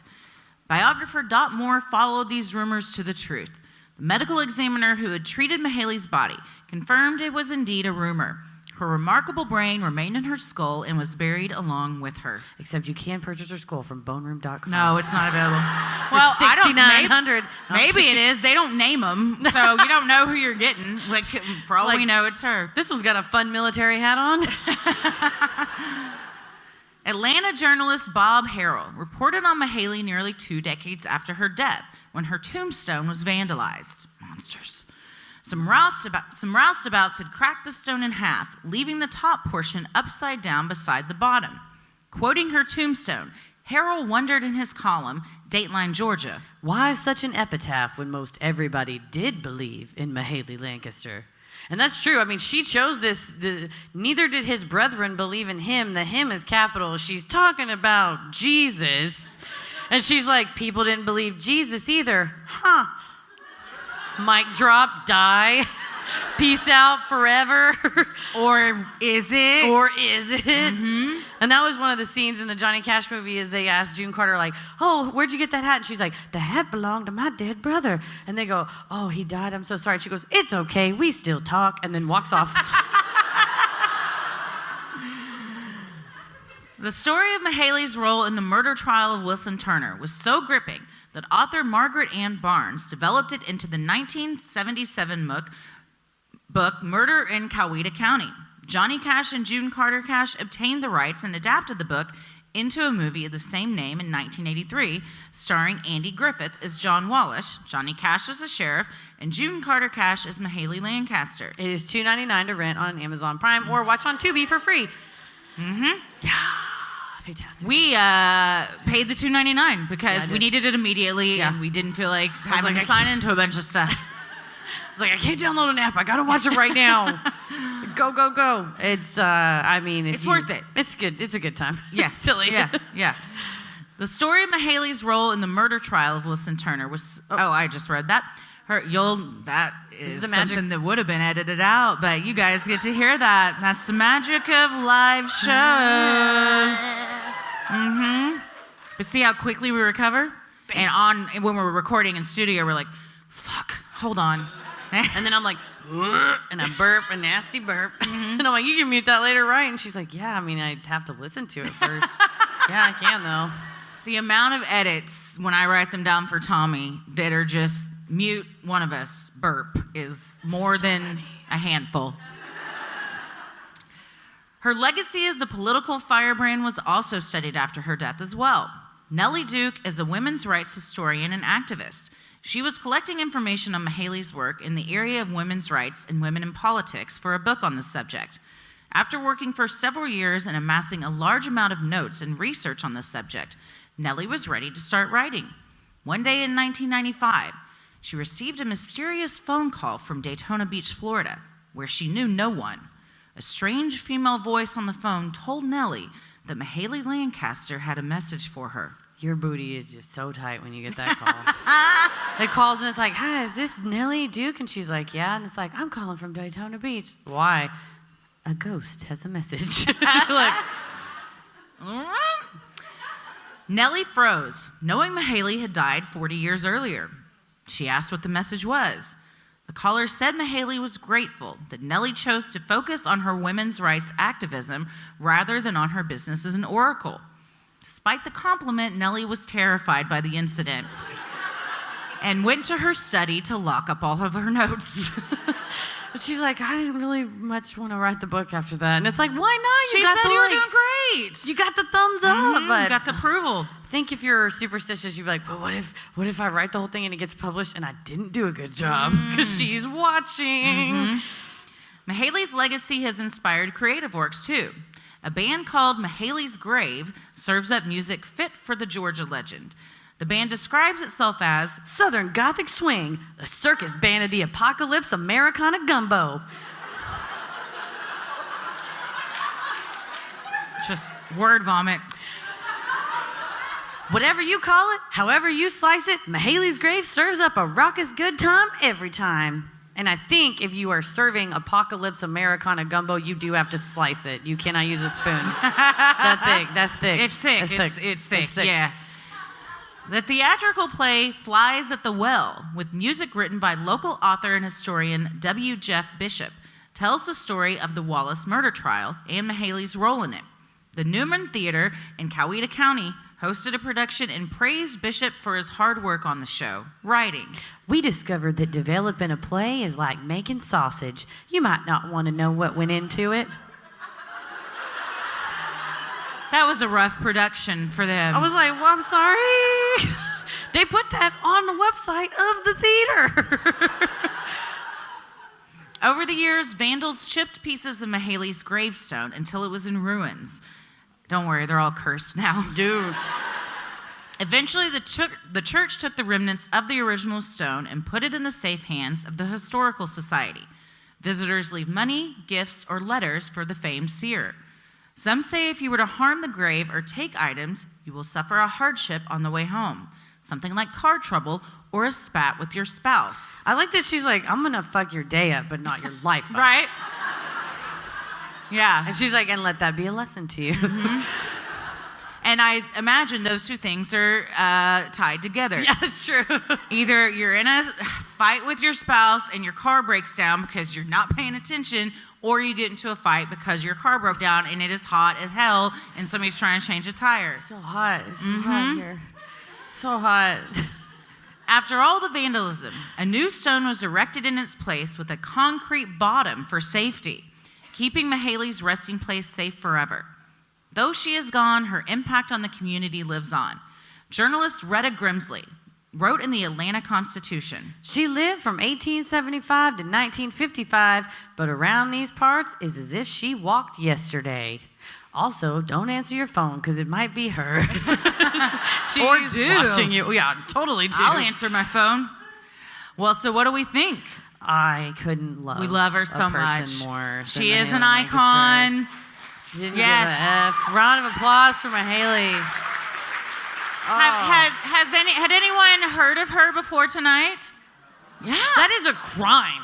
I know. Right She to needs your a day. lawmakers. She needs a day in Atlanta, you know whole what? state. Give her a month. Give her an entire month. Yeah. I mean, just Mayhayley May. Yes. and that was her birthday was in October, which seems also fitting. that's appropriate. That would be a yeah. fitting I think month. October's more fitting. Give her Yeah. October. But yeah, you have a person like this who, I mean, it's a real person that lived, and I think I think Nellie was right to focus on her women's rights activism, she wanted equality for the races. She would see people of all races at her cabin, and she would say, everybody's money is green. She was so progressive. And they'd be like, well, shouldn't you make like the white people in front of the line? She was like, no, they got here first, so you just keep standing there. And she delivered babies and realized if she wasn't doing it for free, people were charged a ton of money somewhere else. So I love a person who sees a problem and either does something to fix it or tries to do something to fix it. And then I think whenever she was defeated, politically, she's like, well, I got to lean into what I'm able to make money at, and buying land, offering her services, to any type of person that wants to come in her door. I'm a big old fan of hers. Oh yes, yeah. And that she was working all the sides. Dude, too. worked every side. She was just very smart, shrewd, super smart, absolutely very shrewd, smart, progressive. To be that progressive back then was, it's very impressive. Yeah, and her family she grew up with nothing. Her family had no money. They built their own cabin in the mid-1800s, which is where she lived up until, it was falling apart, and that's why she built her own house. And I think growing up with nothing like that and realizing, the people that can make change, the people that are in charge are the people with money, and being like, all right, what I got to do? Okay, with my reading fortunes, it's $1.10. Sorry, it's $2.75, actually. And willing to help kids in the neighborhood. Mm-hmm. A lot of the story is of Dot Moore's book. It's a lot of firsthand accounts of folks being like, well, a little boy lived down the street and his dad fell on hard times. And she said, well, if the little kid wants to come over and reshingle my roof, I'll pay him. I'll find stuff around the house. So the fact she had a ton of money and she kept a lot of it for herself and her sister, and then when her sister passed away, it went to Sally's kid, and she still found ways to give back to the community and, help her neighbors who needed help. Yeah, helping her. old from coot to scoot and everybody in between. Everybody was gets there to their help. fortune told and respect from Mayhayley Lancaster. Yeah. We're Mayhayley Lancaster stans. Dude, I love her so much. Yeah, and we hope you all are now too. If I get a tattoo of a skull with an army hat on, you'll know who it is. You know what it is. Yeah, I'm getting 22 dogs, full back piece. I'm going all in. All different kinds too. It was all different kinds. And in the movie, they show there's probably 10 in one scene, and they were trained. Yeah, all the dogs got up and left. Yeah. She said, get on out of here. And all the dogs jumped up and went out of there. And then Johnny Cash looks at her and is like, I'm a dog. You like dogs? I'll be a dog. Yeah. I don't know that it's like a hot take, but I like Johnny Cash to this day. I think he's hot. Even in that movie, he's like older, and I'm like, yeah, he's still handsome. Like he's got swagger for sure. Yeah, that's Nobody what it is. can I doubt think it's that. the swag, and he was wearing a cool hat, and I was like, sheriffs don't wear fedoras. He does. He was like, Johnny Cash I was do. whatever the hell he wants. I'm surprised it wasn't a black cowboy hat, quite honestly. I was also a little disappointed. Honestly. I was like, we all know who you are. Just carry it over. Also, like Matlock, he just went full Matlock at one point. Yeah, and like wearing his own jean jacket. I'm like, give him a black duster and like a black cowboy hat. But I think maybe that's what the real sheriff wore. I don't know. But that fedora, I was like, okay. Oh man. Well, that is the end of our episode. But if you've been to a live show or you've heard a live show, you know that is not the end of our show. Yeah. Round of applause if you are one of our beloved Patreons. Oh, thank you so much, first of all. We love you so much. We sincerely appreciate all of your support. So this is a bit that we do on our Patreon. So all of these people know about it. You probably do too, because you probably heard a live show. But I have my gavel. I travel with my gavel. I left my badge backstage. Oh, no. I Well, know. the badge is in the building. That's all that matters. So she is my trusty bailiff and law clerk. So we're going to ask you in a minute for a grievance. And the only rule is no bummers. But give us in a few sentences, a grievance you may have. It can be something with somebody here, or maybe just a societal grievance. And we will ask you a few questions if we need anything, and then we rule on it. And my jurisdiction is global, and my court is you can't appeal anything. So all the rulings are final. And Heather usually gets us started with a grievance of her own. And I think we have mic stands on in each aisle. Or we will shortly. Or so if you have one, go ahead and you can line up. And we, I don't know how, we can't see shit. We can raise the house a little bit, though. There we go. That's good. You can leave it down. There we go. That's perfect. So we might not be able to get to everybody's. We'll get to as many as we can. But go ahead and line up in the aisle here, and then they're going to put mics while we're talking. Yes. And then Heather, what shall you bring to the court today? Okay, so many of you know I'm married now. Thank you. I, at great sacrifice to myself and my family as a Cowboys fan, married an Eagles fan.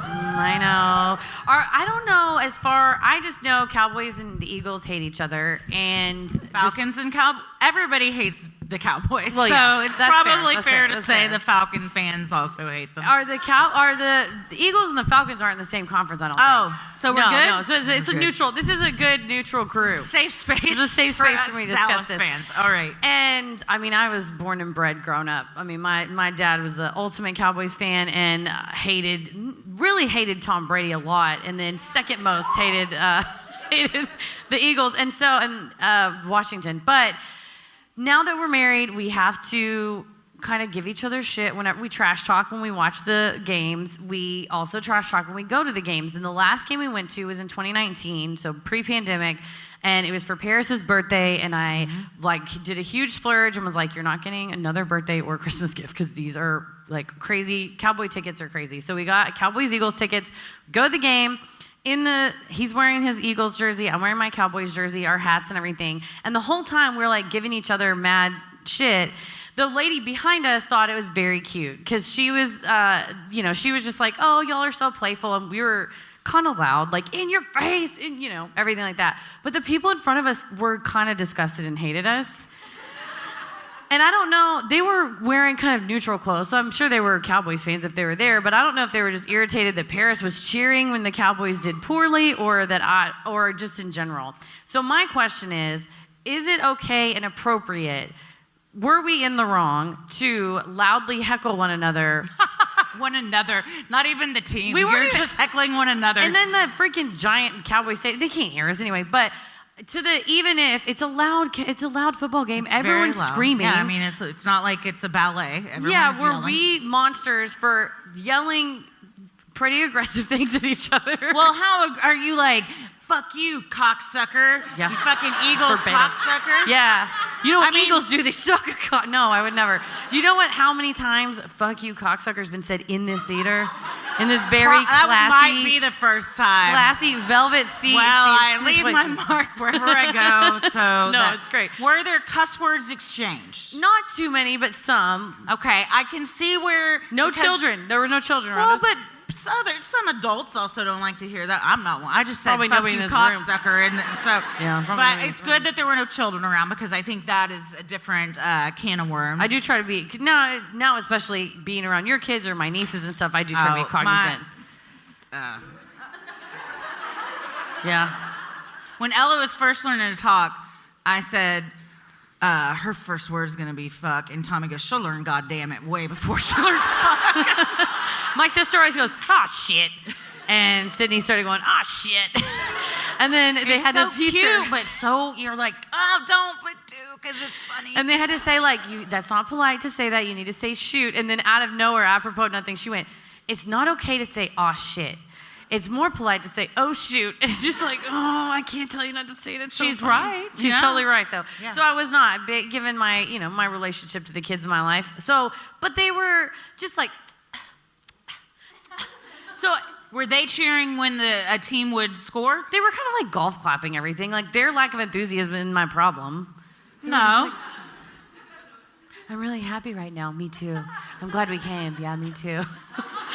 Everyone enjoys things differently. That's true. It's true. Maybe they were having the time of their lives. Yeah. So your grievances. My grievances with them, they made me feel guilty for having fun at a Cowboys game. And even though I want to not provide a biased account of this, the fun was boisterous. So I can see both sides to this. Because, like a good judge, you guys? Yeah, well, yeah, I guess that's true. Eventually they do have to rule, though. So. Uh-oh. But because I think everyone, first of all, I know what you pay for those tickets, so yell cocksucker as much as you want because they were not cheap. But also, like, if they are like, we also paid a lot for these seats and we're going to enjoy this.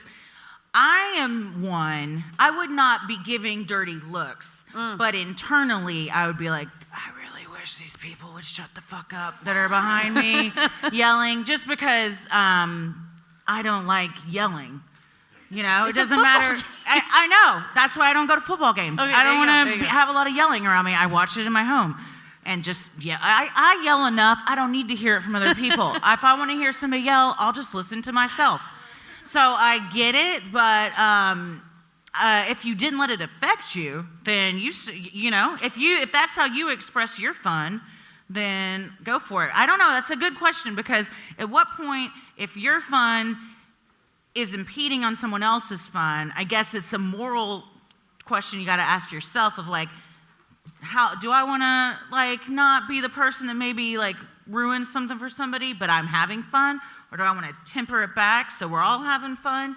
Well, I'm That's a question Cowboys for fan, you. so I hate the Eagles more than anything, even decency and kindness. So therefore, yeah, we're a disgusting breed, Cowboys fans, but proudly I am. So, yeah, I mean, it's one of those where I was thinking about grievances being in public, whatever, and I remember that happening, and I was like, they were just kind of, like I said, if I had ruined their time, I imagine they would have left, or maybe not. Yeah. Or would have turned around and been like, would you also, please? it's not, like, if they let you ruin their time, then that's their problem. That's Like, true. You know what I mean? Like, same, vice versa. We're all in charge of our own fates. Do it, and whatever makes you happy. So I think at a football game, yelling is expected. Thank you. And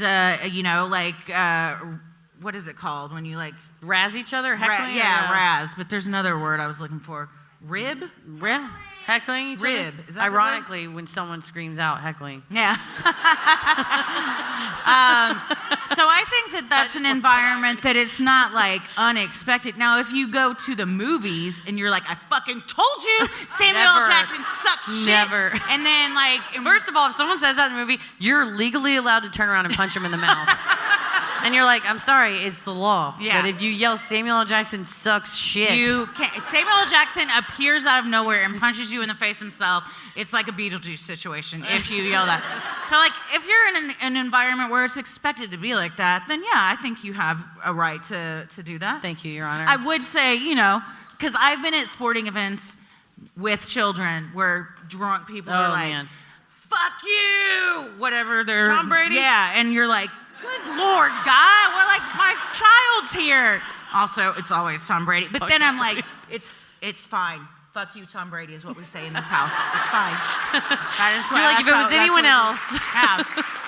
So I think I can see both sides, but I'm going to say that you were not in the wrong Thank for you. cheering the way you wish to cheer. Thank you, Your Honor. Thank you. Final ruling. I will absolve myself of guilt. Thank you. Thank you. Thank you.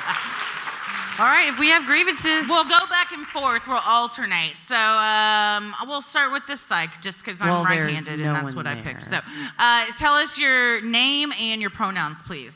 There's no one. There's no one. Oh, there's no one there? No, this is a microphone. Okay. Okay, now we have someone. We're good to go. Oh, okay. I thought that the microphone was back there. No, I can't was like, see anything. This is where I'm like, Christy is a powerful witch and a psychic, because I was like, there's a spirit. It's Mayhayley. She's at the mic, and I don't see it. I don't see it at all.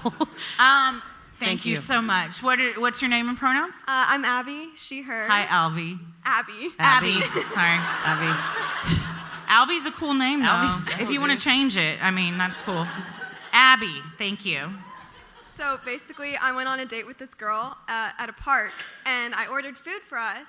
And on the date, she broke up with me, and I still had to drive her home. Oh. So wait, she broke up with you after the check was paid or the food was purchased? Yeah. How many dates had y'all been on? One. That was the first That date. was the first date? Yeah. So you break up with somebody on a first date? Well, I mean, Did she say, I'm not interested in seeing you again? Yeah, basically. Okay. and she didn't even throw down 50% or get herself an Uber? No. Well, why would you call Uber Eats or an Uber car when you could just go on a date with someone? What a slime ball. Right? Put her on the phone right now. Here's the thing. Sometimes things don't work out. Arrange your own transportation home. Yeah. How had she gotten there? I picked her up. Oh, wow. That's a bold move on a first date. We were recently having this conversation of at what point in a dating situation do you start like having somebody pick you up and not meeting somewhere so you can have it out if you need one? Well, we had gone to school together. Oh, you So knew you knew each other Yeah. previously? Oh, okay. Well, that makes sense that you would ride together then. For sure. So what is your specific grievance? I don't know what I should have done instead. Because I couldn't just leave her there. Do a Venmo request Could for you 50% not? of the food.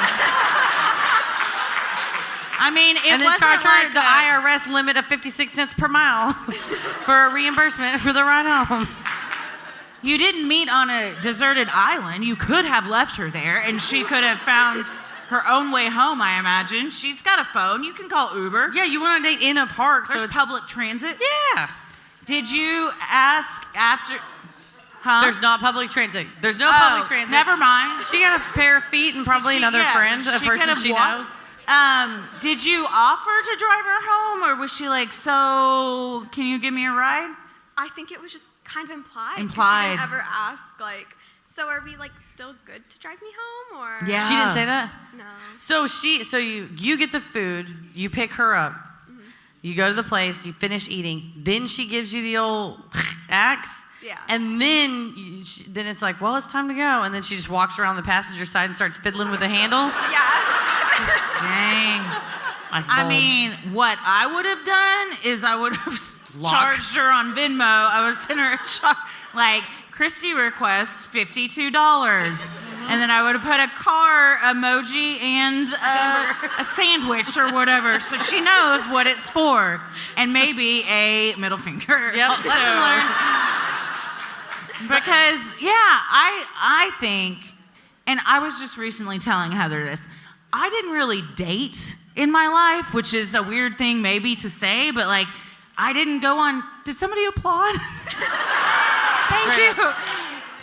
Because I always just like was friends with people, and then that would evolve into like a romantic relationship. And also, I don't like awkward things, and I was always like, kill me, I can't do a first date. That's so awkward for me. Although Tommy and I did we date?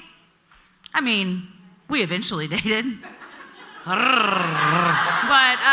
yeah, we were friends first too, yeah. So, but if I had gone on a first date, and even if I knew the person and then decided I didn't want to continue dating them, I would offer to pay for half of the food for sure. Yeah. And I also would not have wanted to ride back with them, so I would have either called a friend or called Uber or something. Yeah, on me and Paris's first date, we each paid for our own beer. Mm-hmm. And then on our second date, we went to drinks, and I got the first round of drinks, and then he got dinner. That's good. I and like it was it. equitable. And I was Split like, it. yeah, I'm a rich lawyer in your face.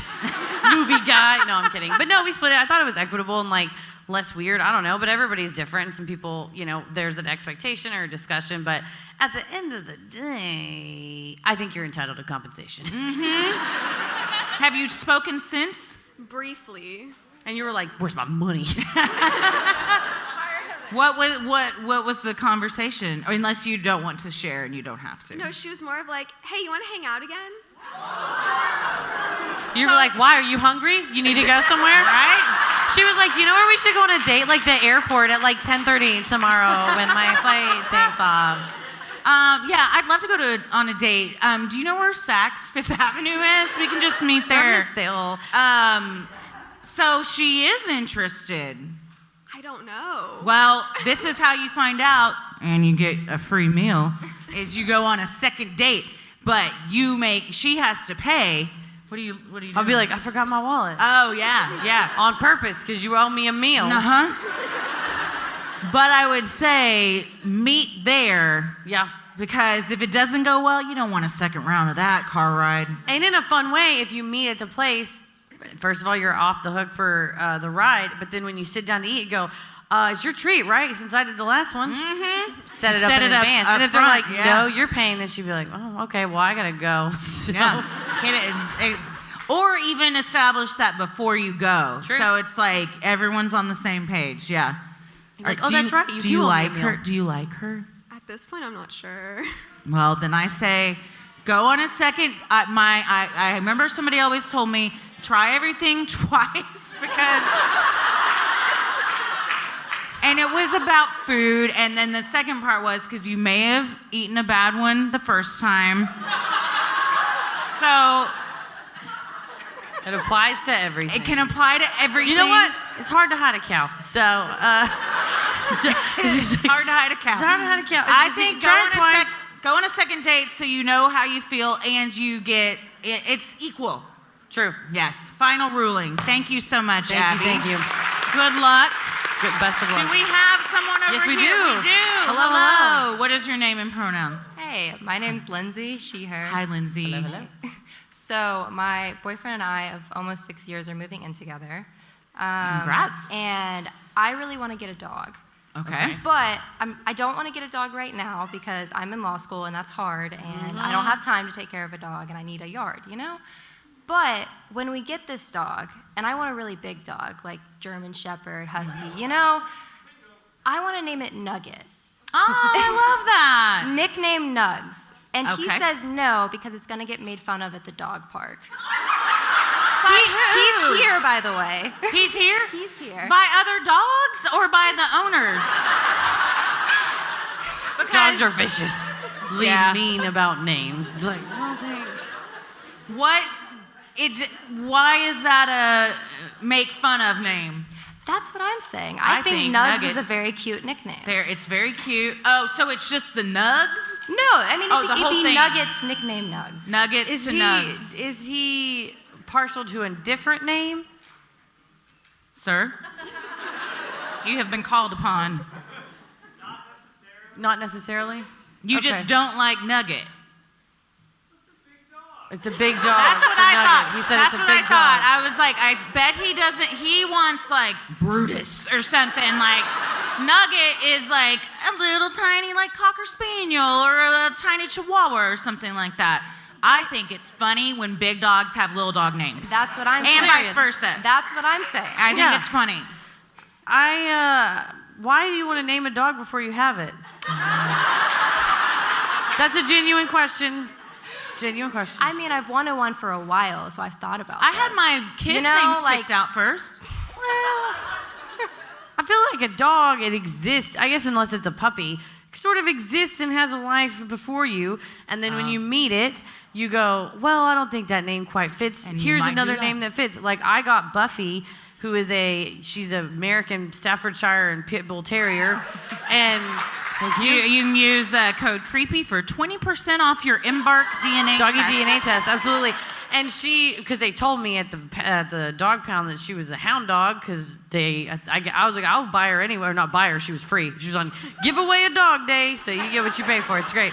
But she was named Rihanna. Oh no, she's not a Rihanna. No, when you look at her face, she's like, huh? Yeah. And she's blonde and she's tough and she goes on runs with me, and Yeah, so I Buffy's named her better. Buffy, like Buffy the Vampire Slayer, because I'm like, she's a rawhide slayer and a squirrel slayer, and like, so I didn't think I'm gonna get a dog and name it Buffy. I was like, I'm gonna get a dog, and I was like, I'm not gonna go in the neighborhood and be like, Rihanna. And they're like, that lady down there is a huge fan of Rihanna. She just screams her name all the time. So maybe the compromise could be, y'all could say nuggets on the table, but not guaranteed. And when you meet the dog and the dog is all up in his face and like licking his face and they're cuddling and snuggling, and you'd be like, oh, look at this sweet nugget. And then he'll be like, it is a nugget. And he'll love it so much. And Also, you just get what you want anyway. This, before you do this, go to McDonald's and get like 30 nuggets. And just be like, oh, look, I got us dinner. And then, like, subliminally, he's like, has nuggets on the brain. And so then it just, You take your money out of your 401k, put it in gold, nuggets, and to be like, oh my God, isn't this so precious, our life savings? And he's like, yeah, nuggets are precious. You're going to get in his head. He's here. These tricks won't work. No, they were good ideas. So for anyone listening at home. I like the compromise because I think picking out a name ahead of time, if you love a name, but I also think you might find that dog and then be like, Nugget isn't you. So Nugget's on the table, but if Nugget doesn't work, don't shoehorn Nugget. Also, you never call your dogs by their names. No. My dog's name is Lucy, and we call her Goose. I've forgotten my dog's real names because we don't use them. So you, like, even if he's like, we're going with Rex, you're like, here, Nugget. Yeah. Isn't that a cute nickname I made up for Rex? Is Nugget? So, like, you can make up any and you're like, you want. it's Nugasaurus Rex. You can. That's good. You can put it in there. Nugasaurus Rex is good. Make it work. Yes, and make sure you DM us pictures, and good luck in law school. Good luck in law school. Thank you. Do Mayhayley proud. All right. Hello. My name is Jessica. She, her. Hi, Hello, hello. Jessica. Are Are you wearing a Mothman shirt? I am. My friend Jen designed it. Thank you. Your friend that's here made it? No, she's not. Saucy T's one on it. Oh, Thank yes. you. Give her a shout out. So I went back and forth between this and my Keep It Creepy shirt, and I was like, you never wear the band merchandise to the show, so I can't wear that. Yeah, Heather had on her own shirt, and I made her change. So. One thing, you salt the salsa if everybody else doesn't want the chips salted. You salt your own salsa cup. Oh. That's the secret. Thank you. I'm gonna still salt Also, my chips. I got married on the same day as Heather in Paris. What's March up? 19th. Lucky day. My husband is here. Congrats. My grievance is with him. Shocking. Shout out. And it's about you, so get excited. Christ. This is a first. Atlanta. So, we're not from here. We're from Missouri. We drove 10 hours to get here today. Shut up. Yeah. Shout Oh my out. gosh. That's longer than we drove to get here. We also drove Tennessee, Georgia. Right? And you're like, Oh, what well, is thank this? you so much. I'm channeling Mayhayley because I think I know how this is going to go, but I just need to prove that I am correct. So you're really just pawns. I love this. I know. Happy to You know be. what? As a So- person who loves to be right, I feel you. We did not purchase VIP tickets for today's show. Okay. We purchased normal tickets. Okay. Because we're trying to save money. We're both going back to school for a master's program. We want to have Congrats. kids, whatever. Whatever. And whatever. Yada, yada, yada. Life-changing decisions. But if you're going to drive 10 hours, You want us you to want bump the you up to once in VIP? a lifetime experience. You get bumped up to VIP. Yes, Right. you can have Yes. VIP. Well, no, I don't want that. That's not what I'm saying. Okay. I want you to tell my husband that Yes. we should have paid for VIP. Oh, yeah. Or he's like, or you get up there when you have the microphone and you tell them our sob story, and they're probably just gonna give you VIP tickets, and then we don't have to pay for them. I literally sat there and I was like, are you going to divorce me if I get up there and ask about this? Because I really... You're just trying to front him out. We've only been married for like 2.5 months, and I'm like, Yeah. every trip is like a once in a lifetime trip, right? So we should Unless you go splurge. back somewhere, but yeah. The first stop... You know what you got? You can be like, we could die tomorrow. Yes, thank you, Heather. We all could. The first stop on our honeymoon Yes. was the College Football Hall of Fame here in Atlanta. That seemed pointed. Did that you wanna- she looked you dead in the eyes to say that? Did you want to go to it real bad, or was that? I did not. No, you didn't. He also got into an argument with the docent while we were there about University of Missouri Columbia's scores. I don't know. He was like, Oh. you need to update, by the way. This is way off. I'm the reading lady's a like, book I on my don't- Kindle, and the next thing I know, he's arguing with a docent off in the corner, and I'm like, what's going on? Oh, no. I'm just saying, like, we have a 3-hour commute every day. We Yes. drive an hour and a half each way. We listen to your You're podcast. in the car a lot. My Yeah. gosh. Yeah, 10 hours was nothing. We listened to the Will Smith audiobook on the way here. It was great. He wrote the book before he... Yeah, I did. Write the book before. But I'm just saying. That is a different grievance that we It's will an not be origin story. handling different. today. That's a societal grievance. This one's with my husband. I'm going to say that you bump them up to VIP. Wait, only bump her up to VIP. Yes. He can watch from the back. You can watch Thank it you. film from Thank the you. back. Thank you. Yes, yes. Oh, Hello. Hello. Hi. What's your name and pronouns? I'm Michelle. She, her, they. Hi, Michelle. Hey. I love Hi. your glasses. Thank you very much. They were very inexpensive. Oh, that's fantastic. I love them even more. So first of all, my mother's first word was shit. Nice. So that's a fun family It's story. an easy one to say.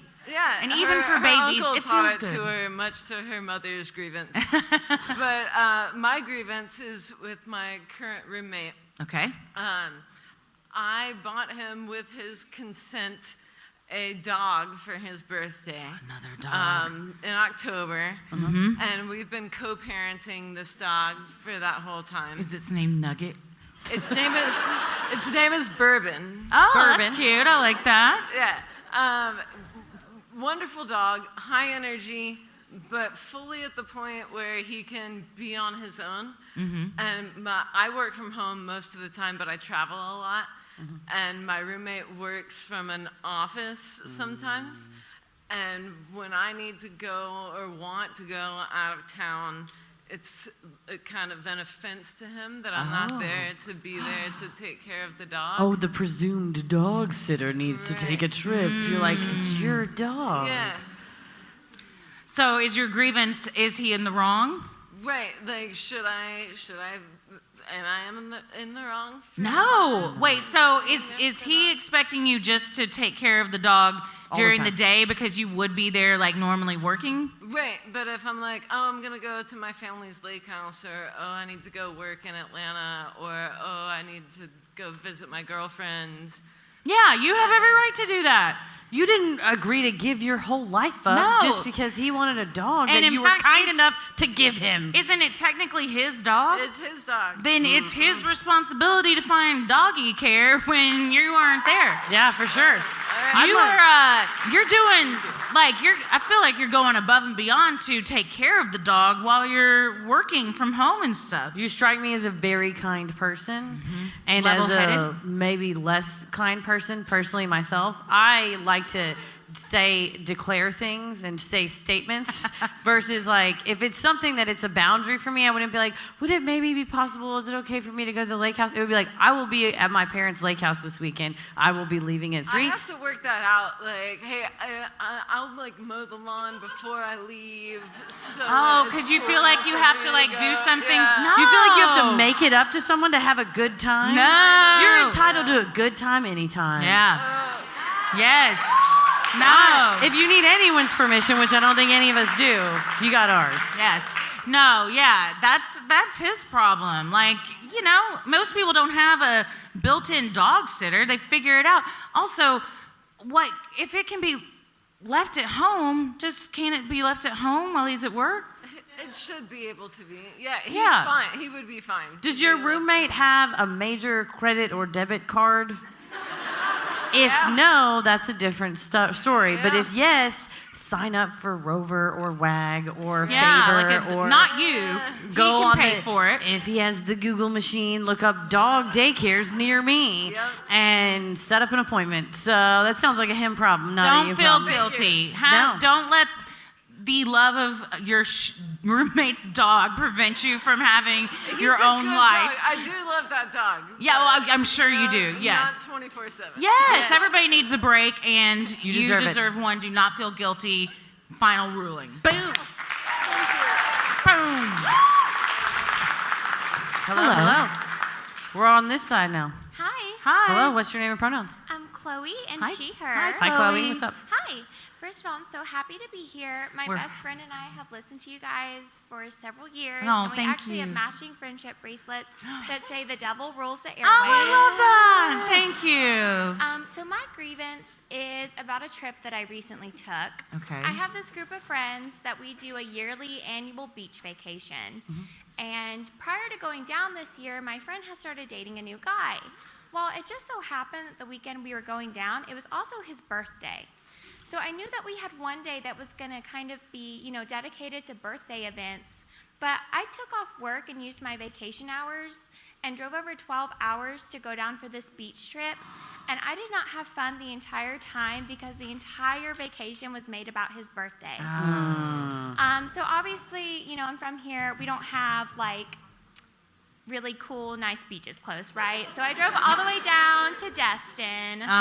The Redneck Riviera. Yes, all year I looked There were signs when I was there. I'm not calling it that myself. What did you say? It's called the Redneck Riviera. Yeah. This what Atlanta is? Destin? Oh, I was like, where's the Riviera? Yeah, Destin. I've been to Destin. That's an appropriate title. Yeah, so all year long, I look forward to like going down there and being on the beach and like hanging out with my girls and doing girl stuff. Were other guys there? It was just her boyfriend.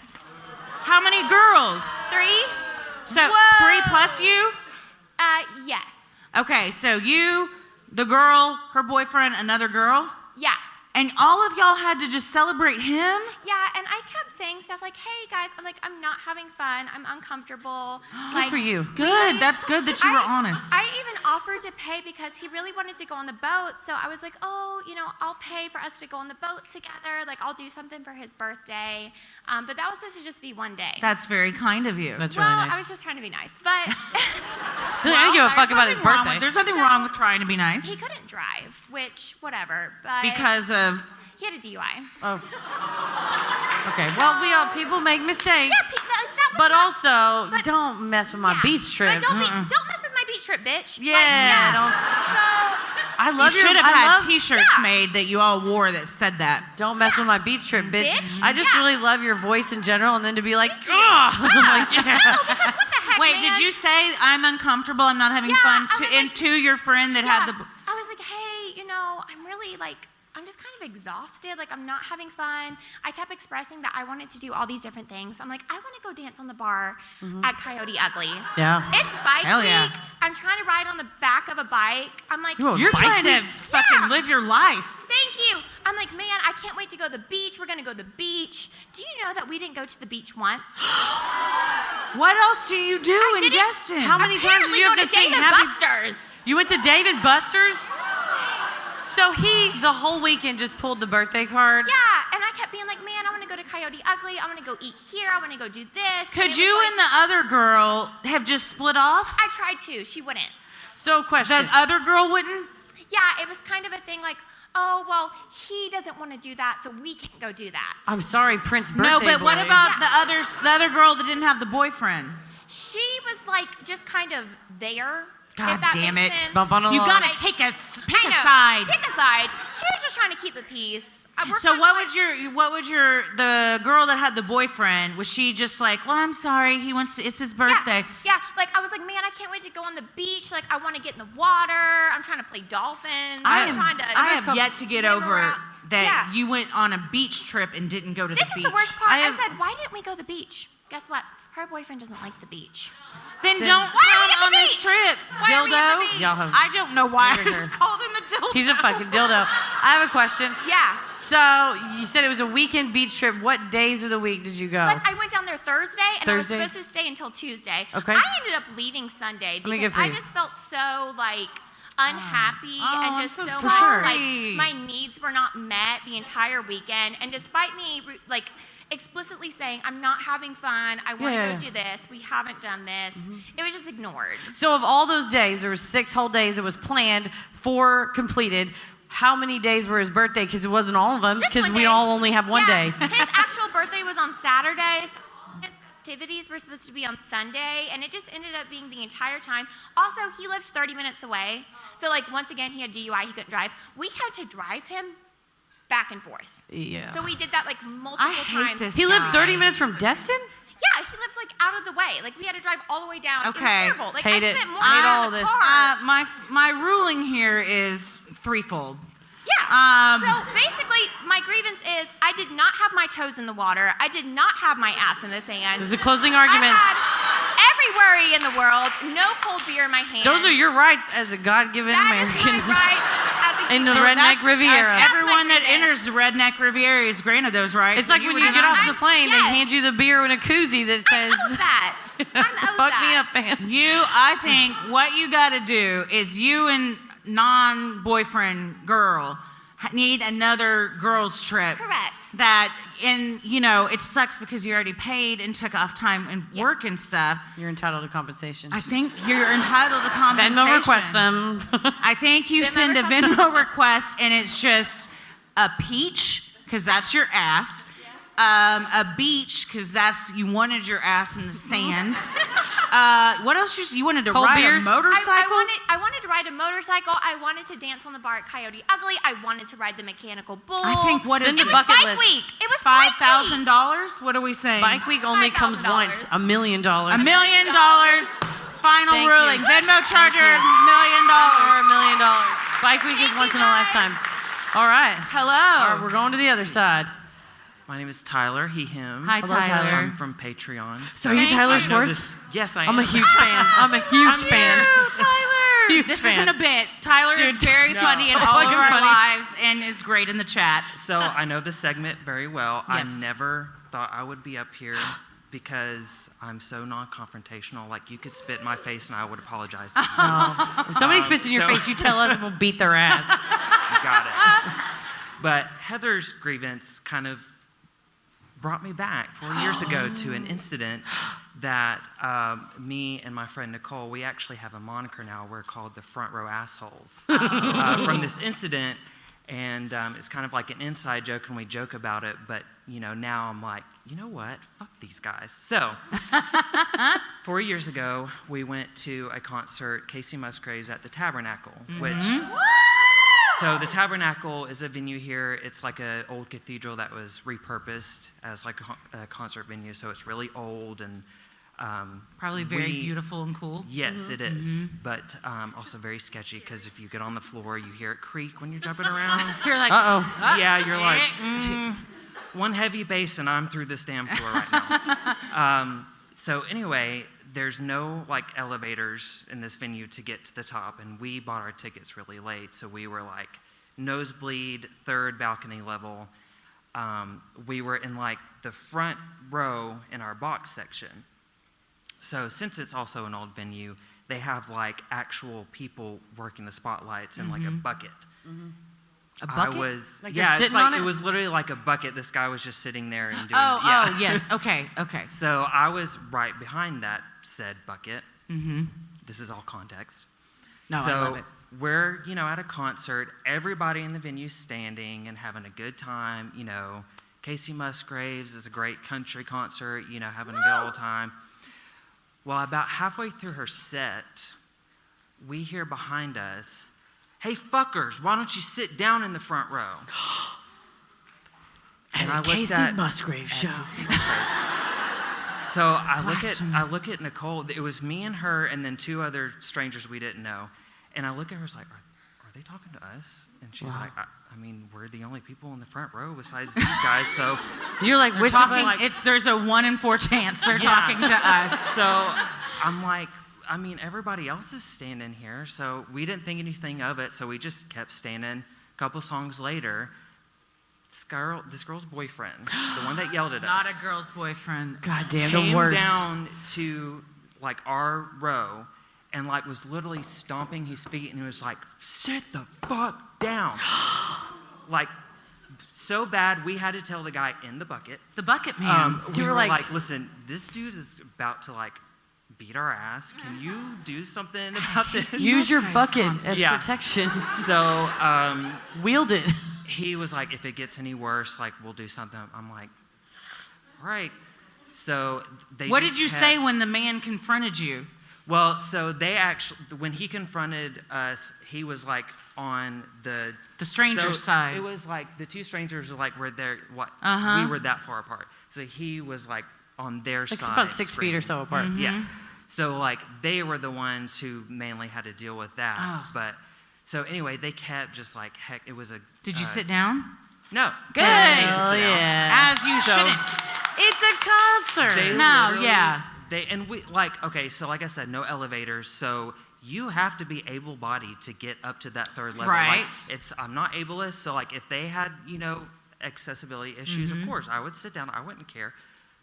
You like had to walk your sorry ass up these stairs. Right. How many were they directly behind you? No, they were like. So there were a lot of other people standing in their way as well? So like there were like empty chairs like behind in the rows behind us, and they were like a couple up. So you were the only one blocking their view in their opinion. Yeah, essentially. Well, that's their problem. He don't work there. No, Yeah. no, So, he doesn't. I don't think, or he probably would have better seats. No. He probably would have told you, Yeah, sir, could you please? would've been I don't think they're like VIP. allowed to curse at you or call you a fucker. I don't know though. The docents here can tell us. Our nice assistants. So anyway, they kept heckling us the whole time. We never sat down. We were just like, whatever, just let him do it. We're enjoying it, whatever. Well, so at the very end of the show, we're like walking back to our car, and they saw us, and they were in an Uber. They saw us, and this girl stuck her head out. The girlfriend stuck her head out the window, and she screams, "Hey, front row assholes, fuck you!" Like I said. At a Casey Musgrave of all places. I'm so non-confrontational. I never usually I just let it roll my back. I had righteous indignation in that moment. As you should. And I screamed back across the street while she was sticking her head out the window. I screamed. I said, "Why don't you actually respect the artist and stand, you bitch?" Wow. So, Judge, my question is, am I indeed a front row asshole and should I have sat, or am I? No, I think if you are at a concert, again, it's everybody paid to be there. Mm-hmm. You didn't pay more than somebody else, and even if you did, you can't tell them how to have fun or enjoy their time. Thank you. That's not you.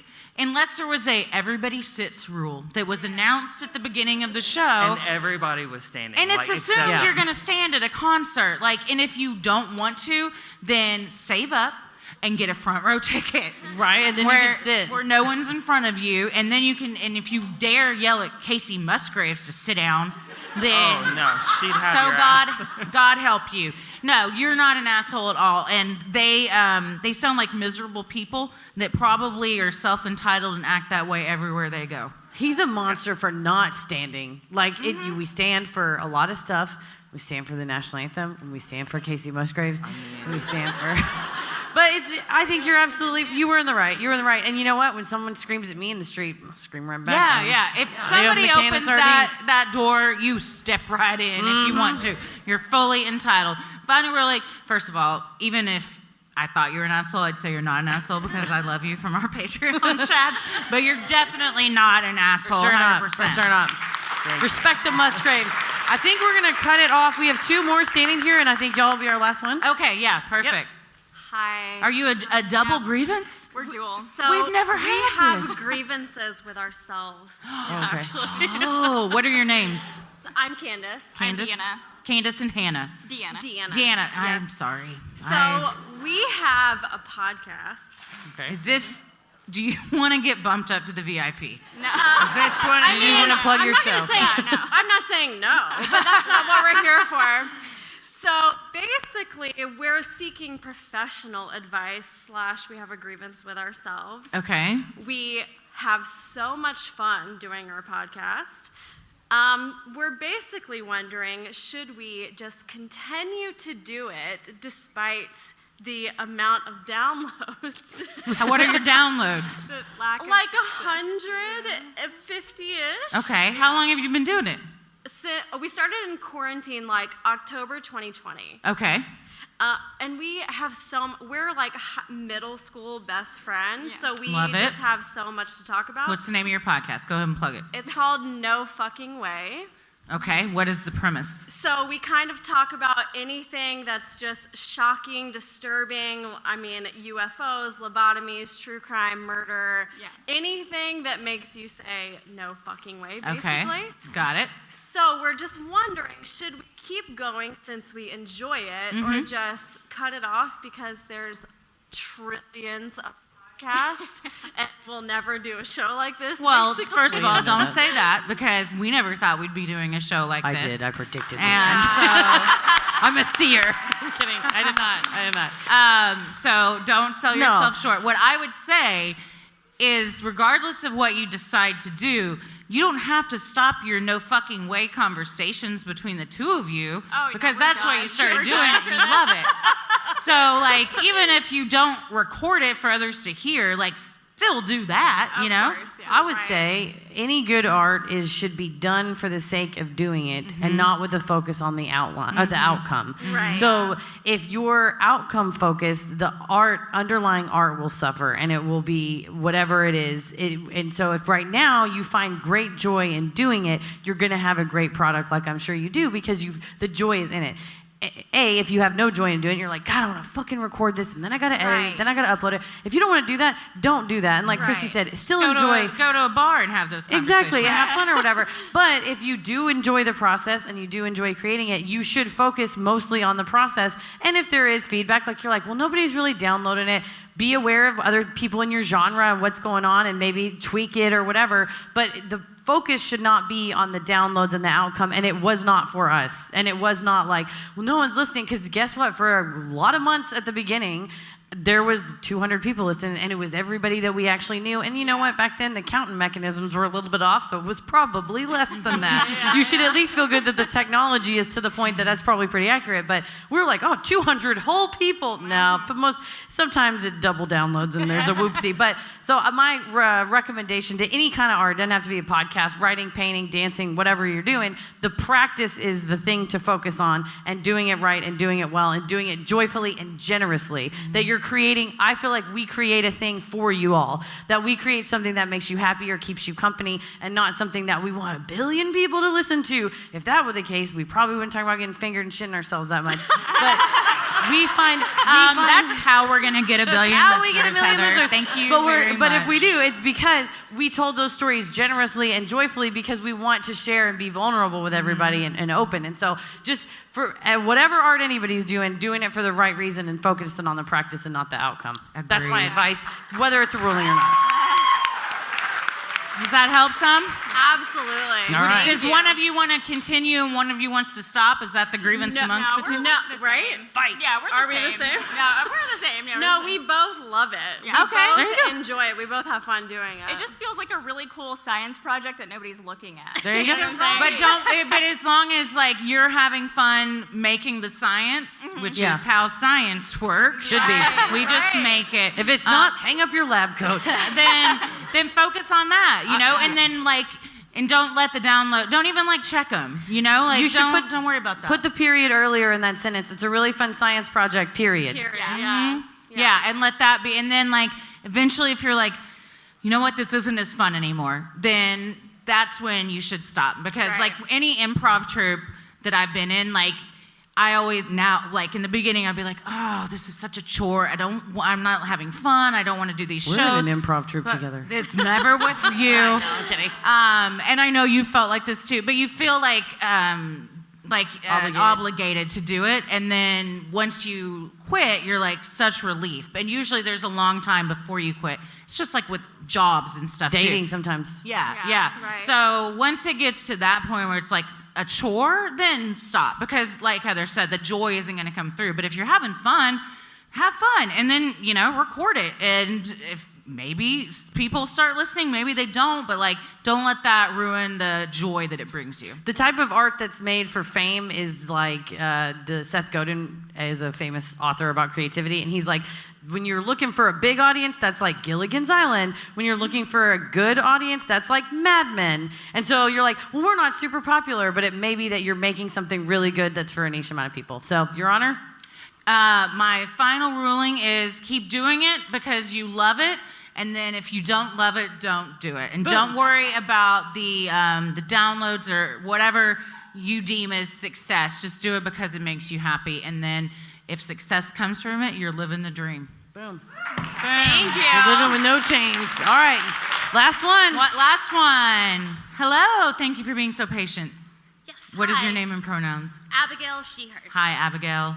So this is something that happened a couple of years ago, and I still kind of think about it. It doesn't keep me up at night, but this might be the moment that I put this to rest. Oh. A couple of years ago, my boyfriend and I went to the movies, and this is like a super bougie movie theater in South Beach, and we were really excited about it. And it's one of those theaters where you buy like a specific seat, like a venue like this. You have your assigned seat. So, Like the Alamo, where we have. Yes. Which, by the way, we've said if we ever go to Texas, we're going to the Alamo. You have to. It's on our bucket list. And not the real one. The real one's fine. The real one's fine. The movie theater also has a basement, so it's even better. The real Alamo doesn't have truffle popcorn. That's true. It does not. So we go in and we notice this really adorable elderly couple, and we notice them because they're in our seats. So I assume it's just some type of confusion. So as nicely as I can, like, excuse me, but these are our seats. I believe you might be in our seats. And they kind of flip out. The old guy is like, this is bullshit. You can't go anywhere anymore. The wife is like, this is ridiculous. And they get up and just leave the theater. Like, Well, that's good for you. They don't right? go to their seats. Bye. They don't try to go to like their seats or other seats. And the thing is, there are vacant seats. So I'm like, I kind of feel like we're in the right. Because we have our tickets with our numbers on them. Yeah. But I'm also like, did I like scare this old couple away? No, And there they are empty seats. immediately, Maybe we could I can tell you what happened. They are the type of people that are always pissed off and always looking for confrontation. I mean, who just, stuff is bubbling under the surface. It has nothing to do with you, and it just so happened it came out at you. Also, you picked those seats because you wanted those seats. Yeah. If they wanted those seats, they should have got on the internet beforehand and bought them before you bought them. Tough shit. That's how it works. Sorry, y'all. And I, as a person who worked with older adults, I don't think that you did anything wrong. I mean, I think it wasn't that you were like, well, we were going to sit anywhere, but we saw two old people. We kicked them out of the seat. You saw two miserable assholes who happened to be older, and you acted accordingly. And I think you didn't target them for their age. You just were doing what was right. What was and the I do movie? Like that. Yeah, what was the movie? I think it was it. It? Yeah. No, that's great. I was shocked that this is what the movie was. It was the last movie we saw I did not before expect the that. world shut down. What's But that? It was the last movie we saw before like the world shut Oh, down. yes. Same. Yeah, it was for me too. Mine was Bad Boys for Life. But it was And I had never seen the other two Bad Boys, and I was like, what a fun show. What is this? Yeah, it was just I mean, I guess we were in it, so it shouldn't have been that unexpected, but they just seemed really nice and sweet on the surface, and I was like, excuse me, So they pardon get me, ya. and they were like, fuck you, and I was like, okay. You know who else seemed nice and sweet on the surface? So- When Pennywise embodied that old woman. And you want some tea? And didn't turn out too well. So what is your official grievance? Were you in the wrong? Were we in the wrong? And I kind No. of think they might have snuck in, because if they bought tickets, they would have had numbers, because that's what I thought, like, if you have your ticket, I can show you where your seat is. And they were like, we're leaving. You can't go anywhere anymore. No, you busted a couple of roustabouts trying to sneak into the theater. You're saving the film industry. People should buy a ticket to see a movie. You're saving the arts. That's what you're doing. That's right. You're a patron of the definitely arts. not in the wrong. Not at all. And they missed out because of their own anger that probably eats away at them every day, just like Pennywise ate away at those children. Yeah, it's definitely not in the wrong. Did you enjoy the movie? Yeah, it was wonderful. They Good. missed out. It was horrifying, but it, It should have been. You know, Yeah. we would all been bummed if we were like, well, that was fun and lighthearted. Yeah. Wasn't Pennywise so cute? What a nice guy. Yeah, definitely not in the wrong. And proud of you for not just being like, oh, well, there's other seats. Because I'm a big believer in if you pay for something, you're entitled to that. Get what you want. Yes. Final ruling, you're not an asshole. That's not what you asked, but you're so not an asshole. But you're also not. I like the insurance. Thank you. Thank you all so much for coming tonight. Thank you so much. You've been an incredible audience. Thank you for sharing your grievances. Thank you. Thank you, Atlanta Symphony Hall. They have been on point. We have the most swanky green room. We were like, is this where the show is? Because that's how nice it is. And he was like, yeah, everyone's just going to huddle together. We're like, they can because it's really nice in here. really I'm sure fancy. nobody will be upset about it. But thank you so much. We've had such a great time. If you are VIP, just stay seated. They're going to tell you what to do. If this is the end of your night, have a great one. And as always, the devil rules the airwaves. Keep it creepy. Thank you, Atlanta. Thank you so much. Oh, we got to get a video. Hold on. We got to get our video.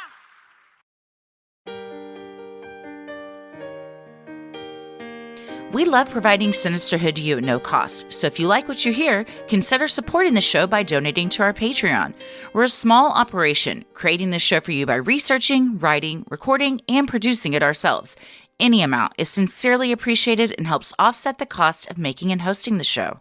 As a thank you, you'll also get some sweet perks like ad-free episodes, a Sinisterhood sticker, membership to our exclusive Patreon Facebook group for those enrolling the airwaves and getting into it tier, a special shout-out on the show, a monthly bonus minisode. In August, the minisode is the TikTok conspiracy surrounding Bebop and BB, and patron-exclusive video and audio content, including Am I the Asshole?, relationship advice, Judge Christie, Dear Sinister, true crime headlines, and more. And patrons in the Getting Into It tier are able to vote on a bonus content segment each month that they would like to see live streamed. This month's bonus live stream will be Wednesday, August 31st at 8 p.m. Central. You also have the fun perk of access to our Discord server, where you can connect with other fans in real time and discuss the latest in true crime, share personal ghost stories, or just post adorable pictures of your pets. We hop on occasionally, and we host monthly Q&As on Crowdcast, where you can ask us all your burning questions. This month's Q&A will be Tuesday, August 30th at 8 p.m. Central. For patrons not in the U.S., you have the option to pay in pounds or euros, saving you the cost of the conversion fee. Annual memberships for all tiers are also now available. Those that select this option will be rewarded with a free month of membership. For more details on all of this and specific member tiers, visit Sinisterhood.com and click Patreon on the top banner. And make sure you stick around after our sign-offs to hear your shout-out. So many of you have been tagging us in pictures of you sporting your sweet Sinisterhood merch. Keep those pictures coming. And if you want to get some cool Sinisterhood swag like t-shirts, mugs, totes, and even clothes for your kiddos, visit Sinisterhood.com and click shop on the top banner. The best thing you can do to help us grow is like, review, and follow on Apple Podcasts, Spotify, or wherever you listen to your podcast. And please tell a friend who you think would like us to check us out. You can also share any episode by clicking the 3 dots in the top right corner and share topic-based playlists from Spotify by visiting Sinisterhood.com/playlist. All of this means so much to us and really helps podcasts like us get more exposure. You can follow us on Instagram and Twitter at SinisterhoodPod and like us on Facebook at Sinisterhood. We also have TikTok and YouTube. Christy, where are you at on social media? I am on Instagram at Christy M. Wallace and on TikTok and Twitter at Christy or GTFO. Heather? I'm on Twitter at MCK versus the World, and I'm on TikTok and Instagram at Heather versus the World. As always, the devil rules the airwaves. Keep it creepy.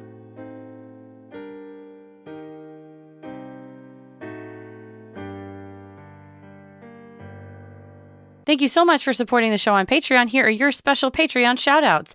Erica Engel, Emily Strongen, Sarah Durney, Katie Everett, Kim Orzelak, Chrissy Johnson, Jordan Calderon, Megan Vinson, Simone Bradley, Kristen Marlene, Andrea, Mara McCand, Shiloh J. Tavares, Marissa Rocket, Inga Frostedetier, Lauren Cotter, Andrea Salazar, Lucy Frey, Mia, and Neil Davis. Thank you all so much for supporting the show on Patreon. We could not do this without you. We sincerely appreciate it. Stay safe, stay healthy, and keep it creepy. Sinisterhood.